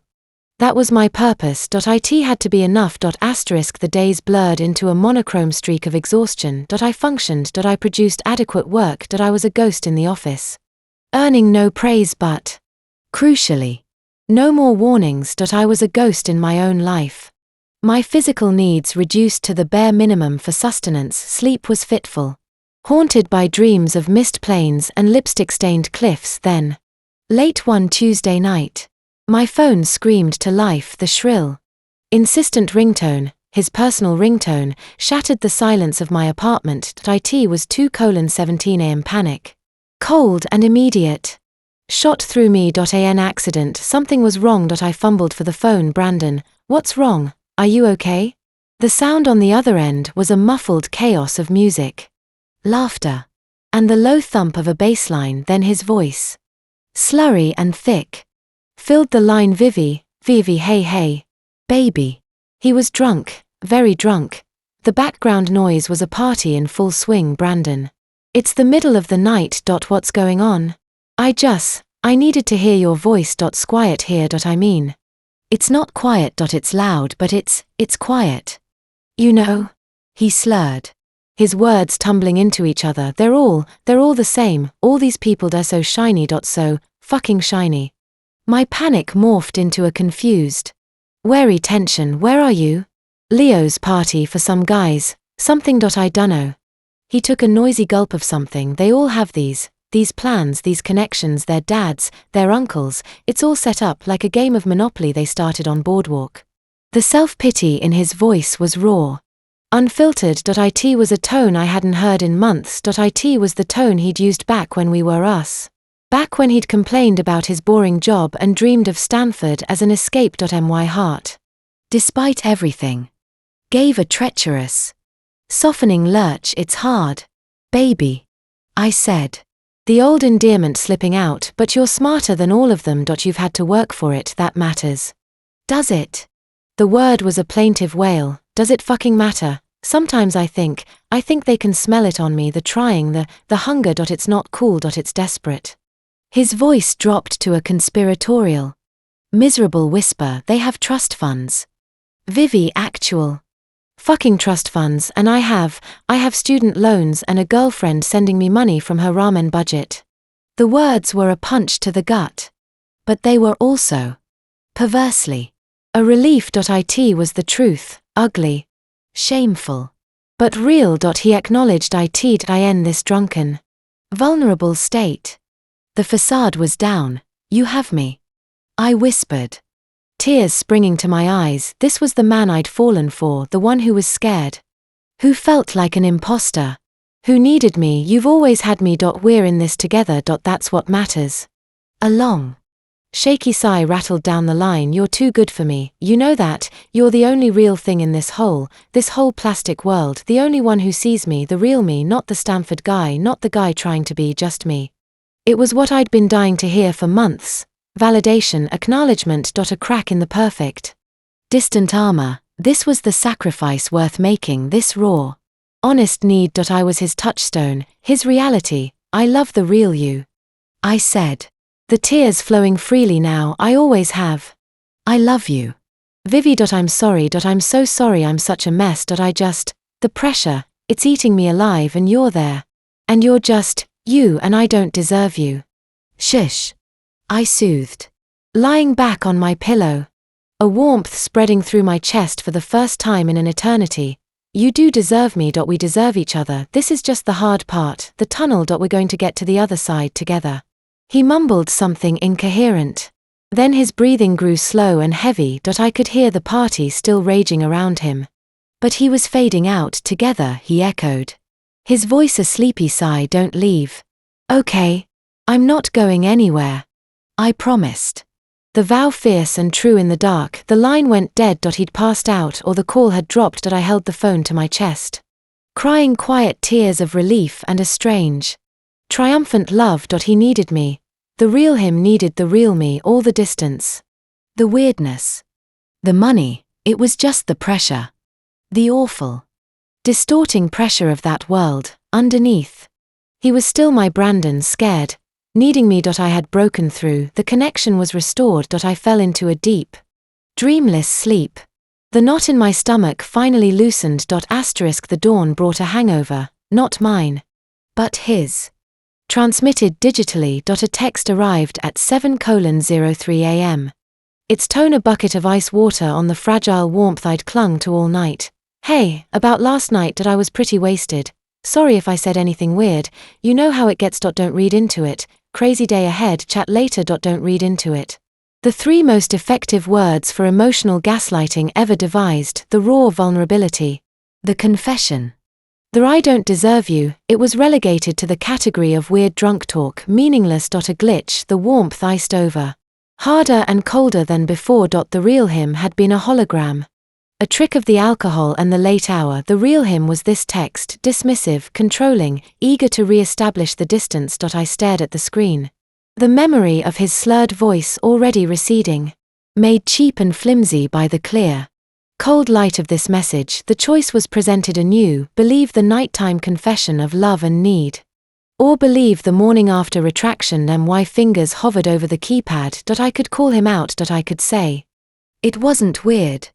It was real. I heard you, but what would that get me? Another fight, more distance. A reaffirmation that I was too much. The survival instinct that had gotten me this far kicked in. I chose the path of least resistance, the path that kept the peace, that maintained my utility, that ensured the transfers would continue and the fragile framework of us wouldn't completely collapsed. No worries at all. I typed, my heart a stone. Hope your head isn't too rough. Good luck with your day. I'll be here. His reply was swift, a clear sign of his relief. Thanks. You're the best. Gotta run breakfast meeting with a professor. Oh. And the wire for the summer sublet deposit cleared. You're a lifesaver. As always. XX. The conversation was over. The transaction was complete. I had provided emotional cleanup and financial backing. He had provided a momentary, retracted glimpse behind the curtain. The balance was restored that evening. As I walked home from another late night of doubling down on my current accounts, the city felt alien. The lights of the skyscrapers were cold, distant stars. I passed a boutique I used to love, its window displaying a simple, elegant emerald green dress. I stopped, my reflection superimposed on the glass. I saw a woman with hollow eyes, in a coat that had seen better days, her shoulders hunched against a wind that never seemed to stop. Who are you? The reflection seemed to ask. What are you doing? The questions, once faint whispers, were now a relentless chorus. I had given up a promotion. I had given up a career-defining project. I had given up my savings, my health, my pride, my best friend. I had given up London. I had given up the person who would have fought for London, all for a promise, for a man who texted me not to read into his confession of love. The real him, the one I'd spoken to in the dark, was gone, sealed back up in the vault of his ambition. The man I was left with was a project manager, and I was a cost center efficient, reliable, and slowly being bled dry. I turned from the window and walked on, the ghost of my own question hanging in the frigid air behind me. Is this really worth it? For the first time, the answer wasn't an immediate, defiant yes. It was a silence, vast and echoing, and infinitely more terrifying. Birthdays, I decided, were a construct. A societal obligation to perform happiness, to be the center of a celebration you were often too weary to host. This one, my 29th, felt less like a milestone and more like a headstone. I was marking the end of a year that had hollowed me out, leaving behind a brittle shell of a person who knew the price of everything, especially her own love, and the value of nothing. I hadn't told Brandon. A perverse, unspoken test last year. He'd flown in for the weekend, surprising me with tickets to a Broadway show I'd mentioned months before this year. The calendar notification on my phone was the only herald. I went to work. I answered emails. I attended a status meeting where Sarah outlined the Aquiline project timeline with crisp, confident enthusiasm. I said nothing. It was just Wednesday. At 3:17 p.m. A text chimed. My heart, trained like one of Pavlov's dogs, gave a feeble jump. It was from Brandon. Hey you, crazy day, prepping for the VC pitch finals tomorrow, brain is mush, just wanted to say hi, love you. No mention of the date, brain is mush. It was the perfect, plausible excuse. He'd forgotten the test, it seemed, had a result. I stared at the screen, waiting for a follow-up. For a delayed realization. Nothing came. The silence stretched, filled with the hum of the office and the low ache in my chest. 4:30 p.m. Another text. This one was a digital gift card for a national coffee chain. $25. The message read, for my hardworking girl, treat yourself to a fancy coffee on me. Love you XXA. Generic e-card sent. I was sure. As a scheduled reminder from some app. A digital shrug. Treat yourself to a fancy coffee while he was preparing to pitch venture capitalists in a $1,000 suit I'd paid for. The insult was so profound it circled back to being funny. A hollow, soundless laugh escaped me. Sarah glanced over, eyebrows raised. I closed the tab. At 5:05 p.m. My desk phone rang. It was Chloe. Her voice was unnaturally bright, a forced cheer that brooked no argument. Get your coat. We're going to that new French bistro on 8th and treat. Don't you dare say no. Chloe. I'm really not. I'm in a cab. I'll be outside your building in 10 minutes. If you're not down there, I'm coming up. And I will make a scene about your birthday in front of Michael. I have no shame. 10 minutes. She hung up. I sat there, the receiver buzzing in my hand. She remembered. Of course she did. The friend I'd pushed away, who had watched me self-destruct with furious, helpless grief. Remembered. The kindness was a weight. It felt undeserved. I met her on the sidewalk. She looked me up and down, her sharp eyes missing nothing, the too big blazer, the lack of makeup, the general air of depletion. She didn't comment. She just linked her arm through mine. Let's go get fat on pommes frites and gossip about people we hate. It's tradition. The bistro was all warm wood, soft lighting, and the murmur of conversation. It was the kind of place the old Vivian would have loved, would have insisted on trying every appetizer now.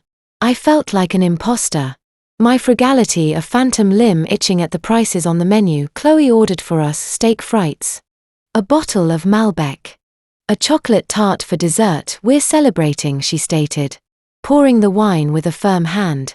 What are we celebrating?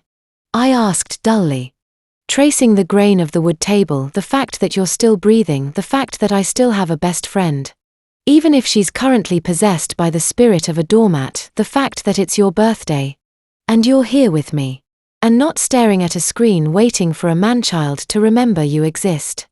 She said it without malice, just a tired, blunt truth. She clinked her glass against mine. To survival, the unglamorous, daily kind.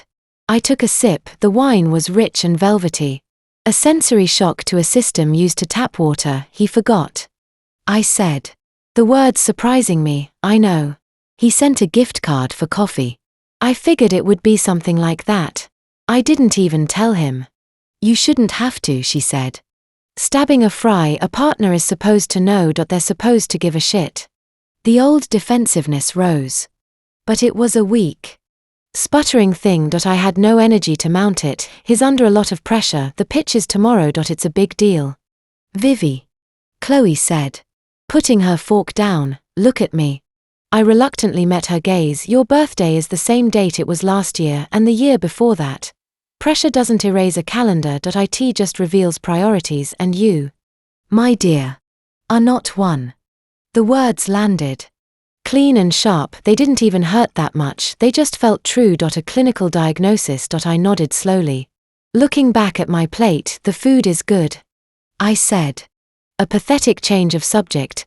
Chloe accepted the retreat. It is now eat. You look like a strong breeze would knock you over. We ate. We made stilted conversation about work. About a ridiculous client Sarah was dealing with.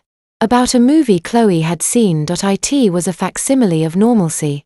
Performed over a canyon of unspoken grief. My phone sat on the table.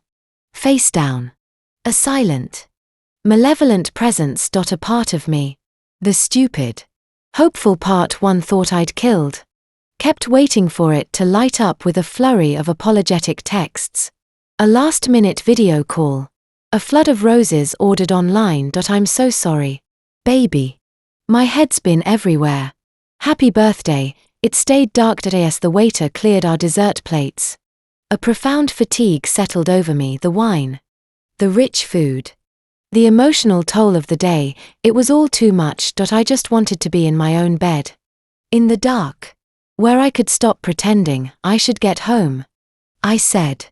My voice thick. Okay. Chloe said softly. Her earlier fierceness gone, she signaled for the check. Waving away my weak protest, my treat, birthday rule. Outside. The city night was cool and bustling. She hugged me tight. A long, wordless embrace that said everything she couldn't. Go home, take a bath, watch something trashy, and for the love of God, don't look at your phone. I promised I wouldn't. It was an easy promise to make. I didn't want to see the blank screen anymore, but the walk to the subway was long. And old habits are neural superhighways. As I stood on the platform, the warm buzz of the wine fading into a dull headache. The itch returned, the need for connection. For some proof, however small, that I still mattered in the narrative of his life. It was a sickness. I knew it was a sickness, and I reached for the phone anyway. I opened Instagram first. A form of self-flagellation. His profile was unchanged. The last post was still the Napa photo from weeks ago. I felt a weird disappointment. Even his social media neglect felt like a personal slight. With a sigh, I opened the other app, the one we used more, where his broader Stanford circle posted. I hadn't checked it in days. The memory of the Napa photo still too potent. My feed loaded, and there it was near the top, posted by Leo just 20 minutes ago. The photo was grainy, taken in a dim, loud bar. The lighting was a reddish haze. The focus soft. It was a classic group shot. Arms around shoulders. Faces pressed together. Glasses raised. I recognized Leo's grinning face immediately. A few other people from Brandon's orbit, and there, in the center, slightly blurred from movement, was Brandon. His head was thrown back in a laugh. His eyes crinkled and pressed against his side. Her cheek almost touching his was Sophia. Her honey blonde hair was down, cascading over one shoulder. She was smiling at the camera, but her body was turned in towards Brandon. Her arm slung behind his back, her hand resting possessively on his far shoulder. She wasn't just in the photo, she was on him. The caption was like a physical blow. Leo Stanford, when you finally get the crew together, Bran. Man. When are you gonna cut the cord with that mother hen back home? This one's a keeper. Winking face. #Stanfordma. #trophy hunting. #joking not joking. Time stopped. The roar of an approaching train melted into a distant, underwater hum. The platform, the people, the tiled walls, everything receded, tunneling into the glow of my phone screen. My breath hitched, then stopped altogether. My heart wasn't beating, it was a frozen, shattered thing in my chest. Mother hen, this one's a keeper. Cut the cord. The words danced, poisonous and black, in front of my eyes. I stared at the photo, at Brandon's laughing, oblivious face, at Sophia's claiming touch. This wasn't a Napa group shot, this was intimate, candid. A glimpse into their world. The one I funded. The one I was explicitly not a part of. And Leo, his best friend, was publicly teasing him about me, reducing me to a nagging, domestic burden. A cord to be cut. A notification popped up at the bottom of the post. A new comment. It was from Brandon's account. My thumb, moving of its own volition, touched the screen. The comments expanded. I saw Leo's caption again. I saw a few other joking comments from people I didn't know, and then, right below it, time-stamped 1 minute ago, was Brandon's reply. Not a denial, not a not cool, man, not a watch your mouth, Nothing defending me, nothing acknowledging our relationship. Just 4 words, stark, unadorned, brutal in their clarity. Brandon Ellis, waiting for the last wire. The world didn't just tilt, it shattered. It vaporized. There was no sound. No light. No feeling in my limbs. There was only those 4 words. Glowing against the dark glass. Searing themselves onto the insides of my eyelids. Waiting for the last wire. It was a confirmation of every filthy, hidden fear. A transaction report. A balance sheet. I wasn't a girlfriend. I wasn't a partner. I wasn't a mother hen. I was a wire transfer. A financial utility. His allegiance. His loyalty. His act was tied to the flow of cash, and he was waiting for it to stop. He was counting down. My value had an endpoint. And he was anticipating it with the cold patience of a banker. The photo was the betrayal, but the comment was the murder. It was the smirk over the corpse. A sound escaped me, not a sob, not a scream. A short, sharp exhalation. Like I'd been gut-punched. All the air, all the life, left my body in that one gasp. Vivi, Vivi. Chloe's voice. Sharp with panic. Cut through the static. I hadn't heard her approach. She must have been following me. Worried, her face swam into my narrow field of vision. Her eyes wide with alarm. What is it? What's wrong? You're white as a sheet. I couldn't speak. I couldn't form words. My vocal cords were frozen. I simply turned the phone screen toward her. My arm moving like a rusty piston. She took the phone. Her eyes scanning the image. Then dropping to the caption. Then finding the comment. I watched her face change. The concern melted into shock. Then hardened into a rage so pure and ferocious it was almost beautiful. Her lips pulled back from her teeth. That motherfucking son of a bitch, she hissed. The words a venomous whisper. That vile, parasitic piece of shit. She looked from the phone to me. Her rage mingling with a dawning, terrible fear for my state. Vivi, breathe. Look at me, breathe. I was shaking. A violent, whole body tremor that started deep in my core and rattled my teeth. But I wasn't crying. The tears were frozen somewhere deeper than the shock. There was just this all-consuming, silent quake. Give me your phone, Chloe said. Her voice switching to a command mode. She didn't wait. She took my purse, fished out my wallet, and hailed a cab with a blast of sound that sliced through the night. She bundled me into the backseat, gave my address, and climbed in after me, holding me as I shook. The ride was a blur of streetlights and her low, steady stream of curses directed at Brandon. I'll kill him. I swear to God. I will get on a plane and castrate him with a rusty spoon. Waiting for the last wire. I'll wire his balls to a car battery. We arrived at my building. She paid, guided me out, up the stairs, into my apartment. She sat me on the couch, wrapped a blanket around me, and then stood in the middle of the room, vibrating with fury. Okay, first things first, have you replied? Have you said anything to him? I managed to shake my head. No, I had not said anything. There were no words in the universe adequate to the void those 4 words had opened. Good. Don't. You will never speak to him again. Do you understand me? Never. She paced. We need to secure the perimeter financially. What's due? What's scheduled? Her practical words were a lifeline. Something to grasp in the free fall. I pointed a trembling finger at my laptop on the coffee table. Recurring transfer. I rasped. The first words I'd spoken since the platform. First of the month, tomorrow. Cancel it, she ordered now. I didn't move. Canceling it felt final. It was the action that would make his comment real. It was the last wire. If I cancelled it, I was playing my part in his script. Chloe saw my hesitation. She sat next to me, took my icy hands in her warm ones. Her voice was softer now, but no less firm. Vivi, listen to me. He has told you, in a public forum, in front of his friends, that you are an ATM. He is with another woman, and he is waiting for you to stop giving him money. That is the only meaning those words have. The only power you have left is to control that switch. Turn it off now. She was right. It was the only move left that was mine. Not a plea, not a fight. An action. A severing. I leaned forward, opened my laptop. My hands were still shaking, but a strange, cold clarity was descending. I logged into my bank. I navigated to the scheduled transfers. There it was, a monthly instruction, set up a year ago with so much hope. To Brandon Ellis, for our future. I clicked edit. I clicked cancel this instruction. A dialog box popped up. Are you sure you want to cancel this scheduled payment? I was sure. I had never been more sure of anything in my life. I clicked confirm. The screen refreshed. The scheduled payment was gone. A simple line of text, no upcoming scheduled payments. I stared at it. The shaking in my hands began to subside, replaced by a steady, low hum of something else, something clean and sharp. It wasn't anger yet. It was the absence of a weight I'd been carrying for so long I'd forgotten I was bent under it. Good. Chloe whispered now. Your phone, block him, everywhere right now. That was harder. Blocking him was erasure. It was admitting he was gone, but the image of the comment floated before me.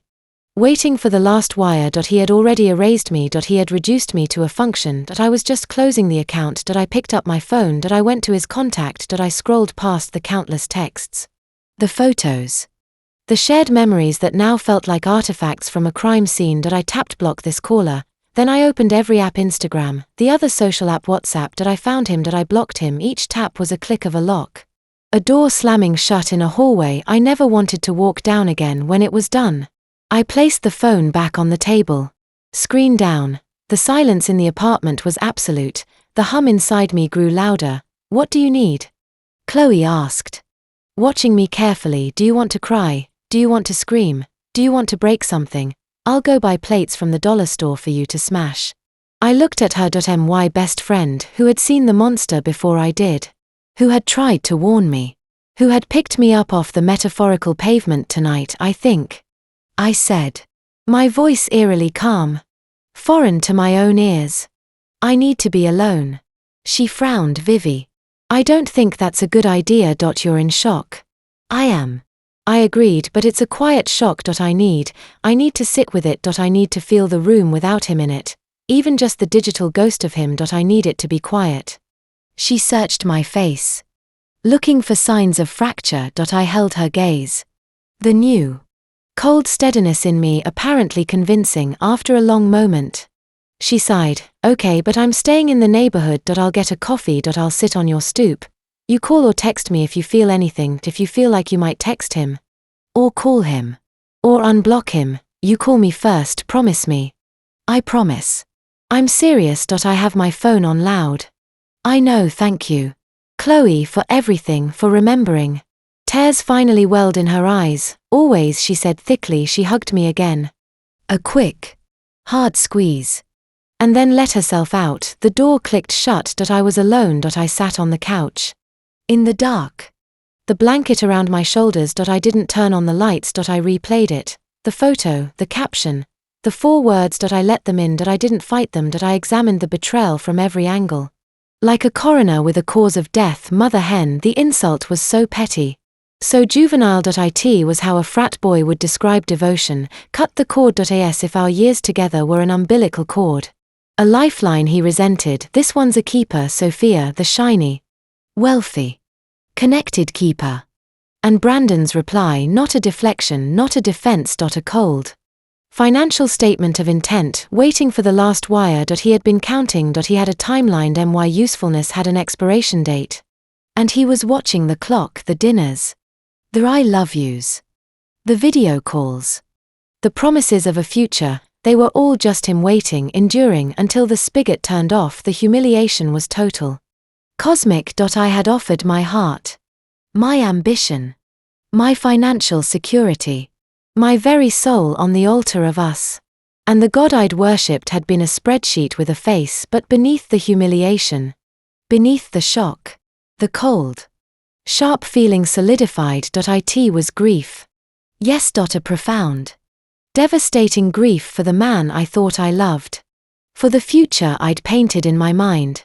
For the years I'd lost. But it was also something else, something cleaner. It was the end of the question, the endless, looping, torturous question. Is this worth it? Am I crazy? Is he pulling away? Am I not enough? Was answered with 4 words. He had given me the final, ugly, unambiguous answer. It was a gift. A terrible, horrific gift. But a gift nonetheless. The uncertainty was over. The war was over. I had lost. But I was free of the battlefield. I got up. I walked to the small mirror in my hallway. I in the dim light from the street. I could just make out my reflection, pale face, hollow eyes. I looked like a victim. I felt like one. But I also felt something else. A nucleus of steel. Cold and hard.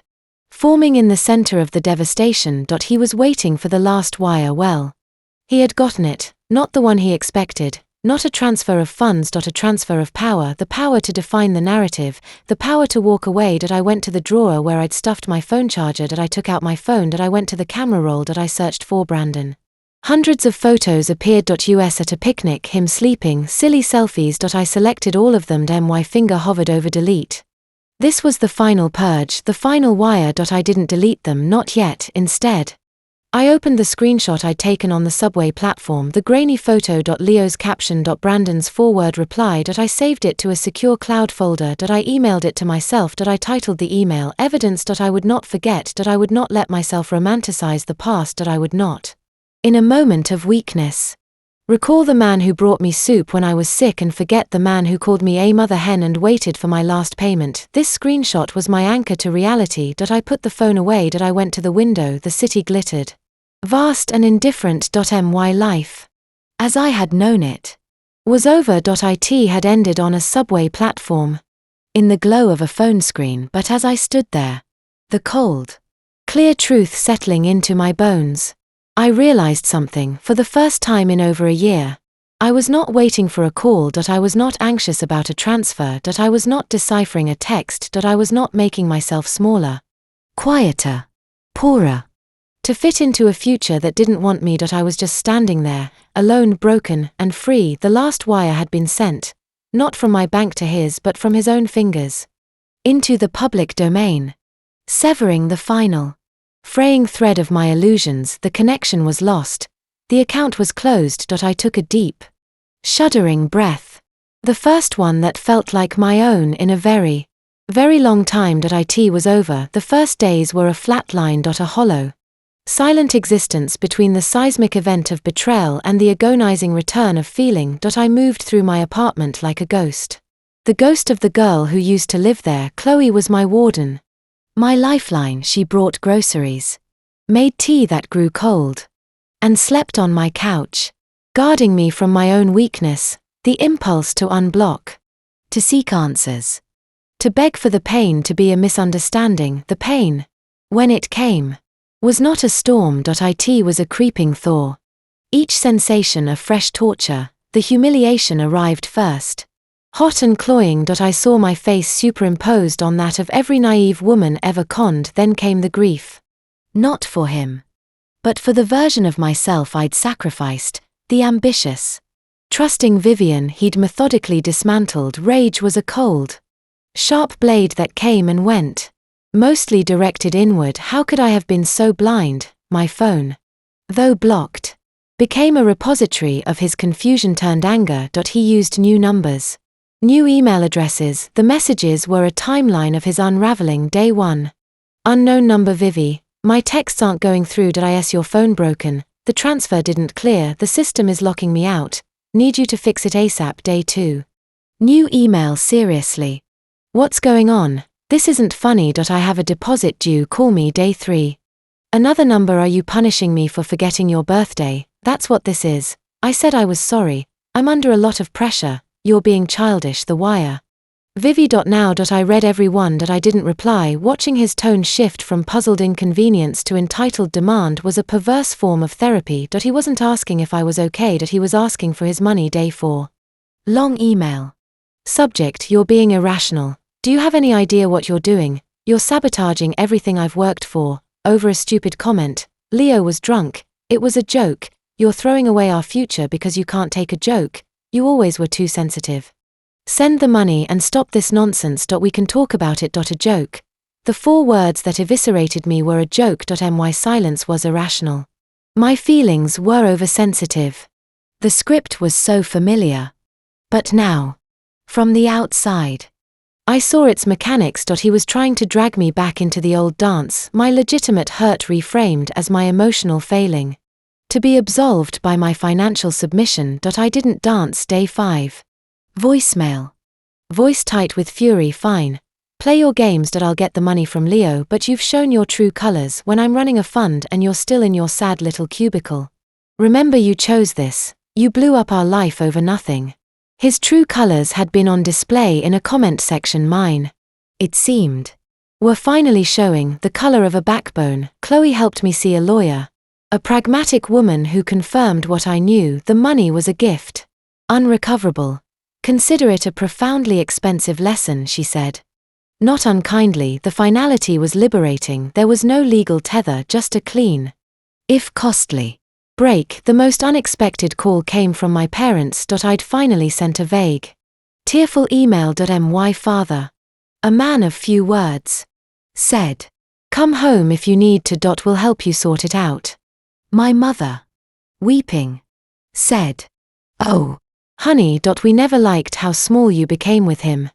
Their support, without a single "I told you so," was a foundation I could finally stand on, but the real reckoning was with myself. One afternoon, alone, I scrolled through the hidden album of screenshots, the photos I couldn't delete. US in Central Park, him asleep on my couch. I made myself look, and for the first time, I didn't see romance. I saw a ledger, that picnic I'd paid after he forgot his wallet, that photo on my couch, taken the day I'd cancelled a job interview to nurse him through a man-cold. Every smile he'd given the camera looked, in retrospect, like a receipt being stamped, payment received. The grief morphed. It was no longer for the loss of him, but for the loss of me. The vibrant, trusting person in those photos was the real casualty. I cried then.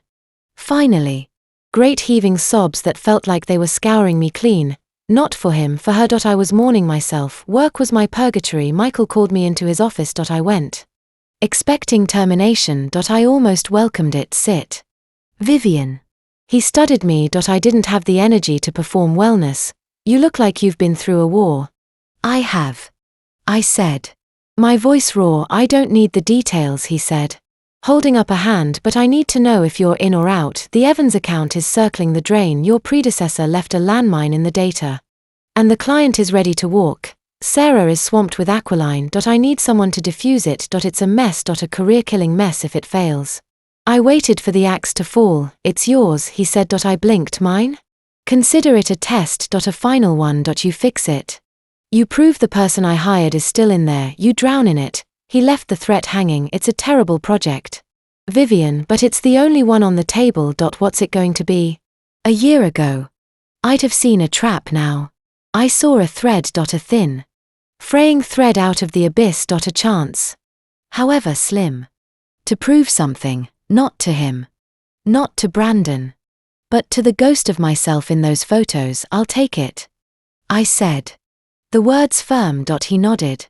A flicker of something that might have been respect in his eyes. "Good, now go save it."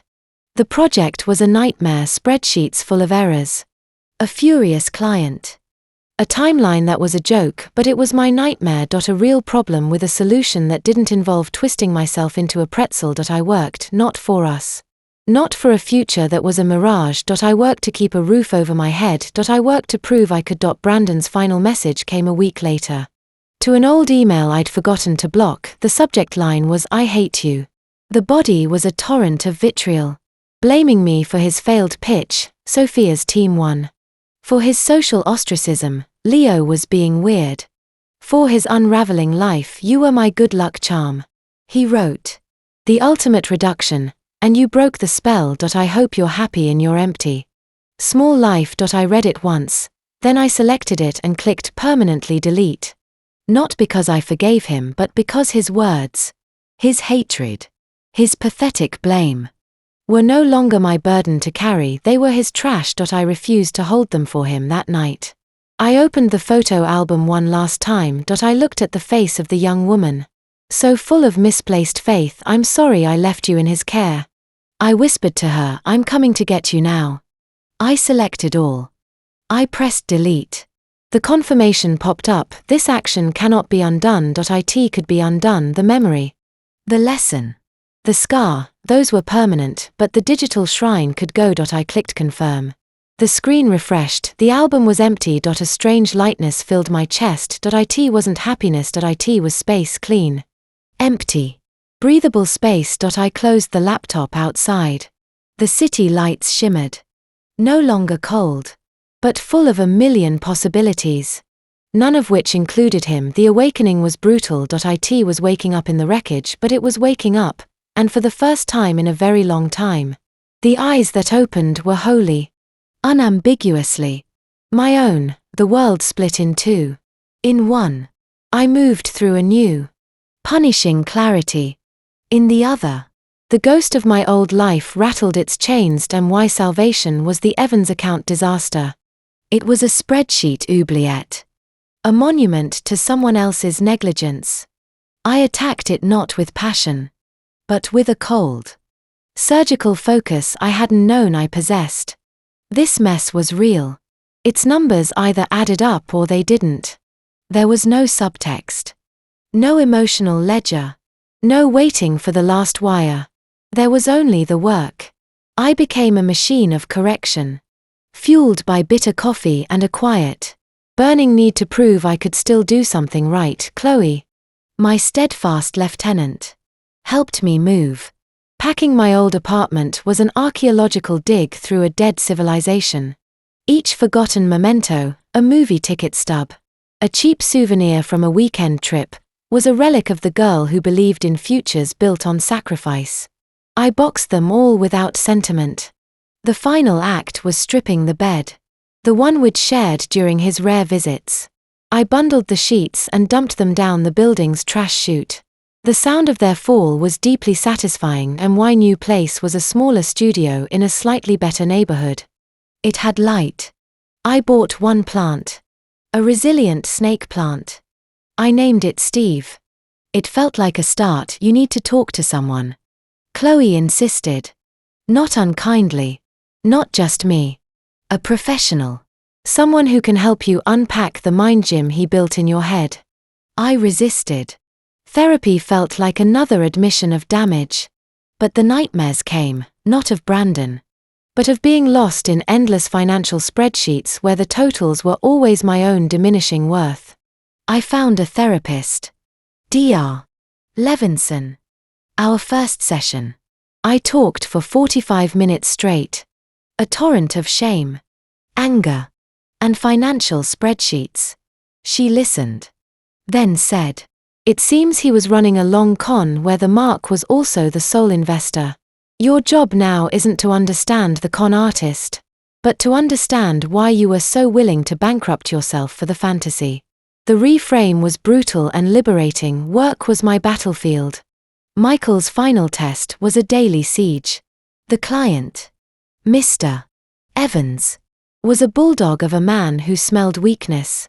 In our first crisis call, as he listed failures, my old instinct flared: apologize, placate, make myself small. Instead, I heard Dr.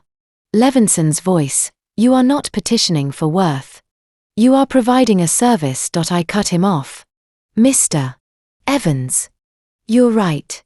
The past data is unreliable. My job, starting now, is to make it reliable. I need 48 hours of silence from your team. No emails. No calls. I will deliver a corrected dataset and a recovery plan by 5 p.m. Thursday. If it's not to your standard, you can escalate to my director immediately." Silence. Then a grunt. "Thursday, 5 p.m. He hung up. I spent the next 2 days in a data trance. I didn't think of Brandon. I thought of formulas, of sourcing, of narrative.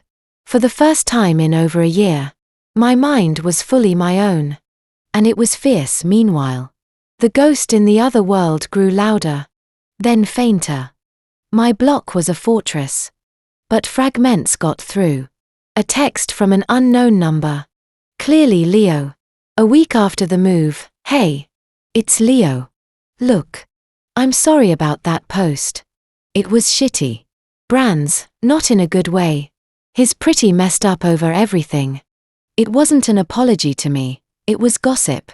And a flimsy excuse for his own cruelty. I didn't reply. Not in a good way. Good then. The emails started again. From an old account of his I'd forgotten. They were masterpieces of spiraling self-justification. Subject: "You win body. Are you happy? Sophia dropped me. The second the wire didn't come.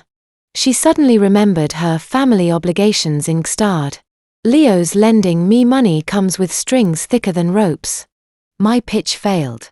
Everyone knows. They know I don't have the backing. You took it all away. Was that the plan? To leave me with nothing, I deleted it. His backing. My life savings. Another arrived a few days later. Angrier subject, I see you body. Chloe's friend saw you moving. New apartment. So you had money all along. You were holding out on me. Saving for yourself while you watched me struggle. You're a selfish, calculating bitch. I see who you really are now. The projection was almost impressive. I felt nothing but a distant, clinical pity. The narrative in his head was the only one left. And it was rotting Thursday. 4:55 p.m. I sent the corrected data pack and a lean 3-slide recovery plan to Mr. Evans. At 6:15 p.m. My phone rang. It was Michael Evans just called. He's keeping the business. He said. And I quote, "Your girl finally stopped whimpering and started doing the math. Get some sleep. The Monroe revisions are due Monday." It wasn't praise. It was better. It was a stay of execution. I sat on the floor of my new, quiet apartment. Steve the snake plant beside me. And cried clean. Quiet tears of sheer relief. The final email from Brandon came the night before my follow-up with Dr. Levinson. The subject was blank. The body was a single, sprawling paragraph. A stream of consciousness poison. You ruined everything, you jealous, hollow, pathetic creature. You wanted me to fail, you wanted me to be as small as you. You were never enough for that world, you were just convenient, and now you've made yourself useless. I hate you. I hope you die alone in that shitty city you love so much. You were the worst investment I ever made. I read it once. The words, meant to lacerate, fell flat. They were the thrashings of a drowning man blaming the water. The worst investment. He'd finally said it. The core truth. I had been an investment. One that hadn't paid off. I didn't feel anger. I felt a profound, weary sadness for both of us, for the girl who offered herself as collateral, and for the man who could only see people as balance sheets. Then I felt nothing at all for him. I clicked permanently delete. Then I opened my work inbox. There was a new message from Michael. The subject, promotion, senior strategist. The body was succinct. Effective immediately. Based on the Evans salvage and sustained performance. The Aquiline team needs support on the London leg. Sarah requested you. Details to follow. Do not say no. I stared at the screen. London. The project I'd given up. The promotion I'd declined. It wasn't being offered as a gift or a reward for suffering. It was being issued as a fact. A result of work done. My work. I looked at the empty trash folder icon where Brandon's hatred now resided. Then I looked at the 2 words from Michael, do not. A smile. Small and real. Touched my lips for the first time in months. It wasn't about winning. It was about sovereignty. He was gone. Erased. I was here. Promoted. Needed. I typed a 1-word reply to Michael. Understood. The reckoning was over. The ledger was closed. On one side, a column of losses. Painfully tall. On the other, a single, growing entry, myself. For the first time, the balance felt, if not positive, then at least possible. The only thing waiting now was the future. And for once, I was curious to see what it contained. New York in the fall was a different city. The oppressive summer haze had lifted, replaced by a crisp, blue-skied clarity that felt like a metaphor I was finally living inside. 6 months. A lifetime. The wound hadn't healed, it had ossified, transforming from a raw, weeping thing into a hard, knowledgeable scar. It no longer hurt, it just was. A part of my history. Etched into my bones. My new apartment. though small, was a sanctuary of my own making. Steve the snake plant had been joined by a fiddle-leaf fig named Gerald. Books I actually wanted to read were stacked on a shelf, not tucked away in a box marked someday. My closet, while not extravagant, held clothes that fit and flattered me, chosen for my comfort and style, not for a hypothetical impression I might make on someone else's behalf. Work was no longer a battlefield or a proving ground, it was a career. The promotion to senior strategist had come with a raise that, for the first time, felt like my money. I didn't hoard it in panic or immediately calculate how much I could send away. I paid my bills. I bolstered my savings with a ferocious joy. And I allowed myself modest pleasures, a good bottle of wine, a massage, a ticket to a play. Each felt like a quiet rebellion. A reclaiming. The Aquiline project had been the crucible. Supporting Sarah in London for 2 weeks had been less about the work, though that was complex and exhilarating, and more about the revelation of my own capability in a new context. In the bustling pubs near our Covent Garden office, strategizing over fish and chips, I was not Brandon's girlfriend, or the ghost from accounting. I was Vivian, the sharp strategist from New York who could untangle a media plan before the second pint arrived. Sarah, once a rival, was now a respected colleague and something approaching a friend. "You're different here," she'd remarked one evening, as we walked along the Thames. "Lighter. More present."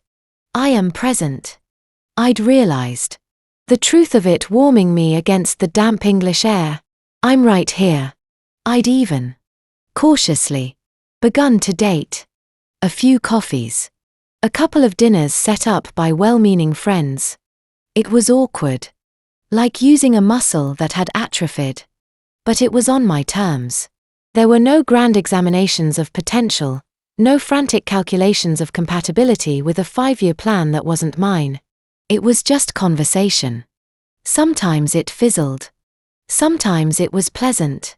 The world didn't end either way. The ghost of Brandon, once a cacophony in my head, had been reduced to the occasional, faint echo. Dr. Levinson called it disenchantment. The spell was thoroughly broken. I saw the mechanics of his manipulation so clearly now, the love bombing followed by the manufactured crisis. The guilt weaponized into funding. My ambitions framed as threats to us. It was textbook. Almost boring in its predictability. The anger had burned down to embers. And the embers had cooled to ash. I felt nothing for him. Not hatred. Not longing. A vast, neutral emptiness where he used to be, which is why the letter, arriving on a mundane Tuesday, was such a jolt. It wasn't from him. It was from a law firm. Dutton Pierce, LLP, with offices on Park Avenue. My heart, trained by a year of financial anxiety, did a painful somersault. Was he suing me? For what? Emotional distress? Breach of some imaginary contract? Hands steady but cold. I slit the envelope. The letter was brief, formal, and entirely unrelated. Dear Ms. Collins. Secondary royalty payment, Peterson Automotive Campaign, 2019 to 2020. We are writing to inform you that, per the terms of the syndication agreement for the above-referenced campaign, in which you are listed as a contributing junior strategist, a residual royalty payment has been generated. A check in the amount of $487.15 is enclosed. I stared. The Peterson campaign. My first big win at the firm. Almost 4 years ago. A quirky, low-budget ad series I'd helped dream up for a regional car dealership. I'd completely forgotten about the syndication clause buried in the contract. It felt like a message from another universe. From the girl I was before Brandon, a girl who fought for creative credit and read the fine print. A check for $487.15 fluttered into my lap. Not a life-changing sum. But it was mine. Earned by a past version of myself. For work I'd done. Sent to the present me. It felt like a wink from fate. An affirmation. See? You built things. 2. They just didn't have a price tag he could spend. I deposited the check online. The process simple and satisfying. As I closed the banking app, my mind, unbidden, performed an old, cursed calculation. $487. That was almost exactly the amount of the urgent textbook fee he'd needed in our second year together. The one that made me cancel a weekend trip with Chloe. The memory was clear but bloodless. And with it came the echo of other, colder words, waiting for the last wire. A strange calm settled over me. The ghost wasn't an echo. It was a book I'd already read. I knew the ending. I'd lived past it that night. After a long, productive day working on a new campaign, I sat by my window. The glittering grid of Manhattan laid out before me. The city had once felt like a cage of my own making. Now, it felt like an engine of possibility. I was a part of its hum and I knew what I had to do. It wasn't for him. It was for me. A final piece of administrative housekeeping for my soul. I opened my laptop. I navigated to an old, disused webmail account, one he'd never known about. One I used for nothing but spam and shopping receipts. I created a new email. The address was a variation of my name and numbers. Professional and untraceable to my personal life. In the to field. I typed the last known email address I had for him. The one that had sent the "I hate you" tirade. The subject line. I left blank for a long moment. Then I typed, final settlement. The body of the email was clinical. Direct. I wrote it not as Vivian, the heartbroken girlfriend, but as Vivian Collins. A party to a concluded, unsatisfactory transaction. Brandon. This correspondence is to formally acknowledge that all financial matters between us are considered permanently closed. No further communication regarding funds previously transferred is necessary or will be acknowledged. Our personal relationship is terminated. I have considered the matter concluded since April 20th of this year. Any future attempts to contact me, through any medium, will be ignored. This includes attempts to assign blame, justify past actions, or relitigate history. That account is settled. I wish you no specific ill will. But I also extend no goodwill. I am simply indifferent. Our paths are now, and will remain, separate. Do not respond. Vivian Collins. I read it over. It was cold. It was brutally clear. It offered no window for debate, for manipulation, for one last dig. It was a boundary made of polished steel. It was the emotional equivalent of the last wire, a final transfer of clarity. From me into the void. Severing the last psychic tethered. My finger hovered over the trackpad. For a second, I saw the ghost of the girl who would have agonized over each word, who would have poured her pain into a 1,000-page missive, begging for an apology that would never come. That girl was gone. I felt a pang of grief for her.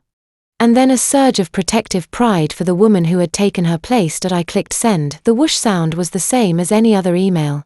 But in the quiet of my apartment, it sounded like a lock turning, a vault door sealing, a chapter ending with a period. Not a scream or a whimper. A profound, almost physical lightness spread through my chest. It was done. Truly. Finally done. I had not just walked away. I had drawn the map, burned the bridges behind me, and posted a no trespassing sign visible from space. I closed the laptop. I looked at Steve and Gerald, thriving in their corner. I looked at the city, my city, twinkling with 10 million stories. Mine was no longer a tragedy. It was a reinvention. A story of a woman who got lost, who paid a terrible price for the map, but who finally, found her way back to herself. On my coffee table lay a book I'd bought on a whim the previous weekend. Not a business manual. Not a self-help guide. A lush, illustrated book on the history of street photography. Something I was interested in. Just because I picked it up, settled into the couch, and turned to the introduction. The words began to pull me in. A new world opening up. Page by page outside. The endless, glittering skyline of New York stood guard. A testament to resilience. To second acts. To the millions of lights that kept burning. Long after the darkness tried to snuff them out. One of those lights was mine. And for the first time in a very, very long time, it burned steady, bright, and solely for itself.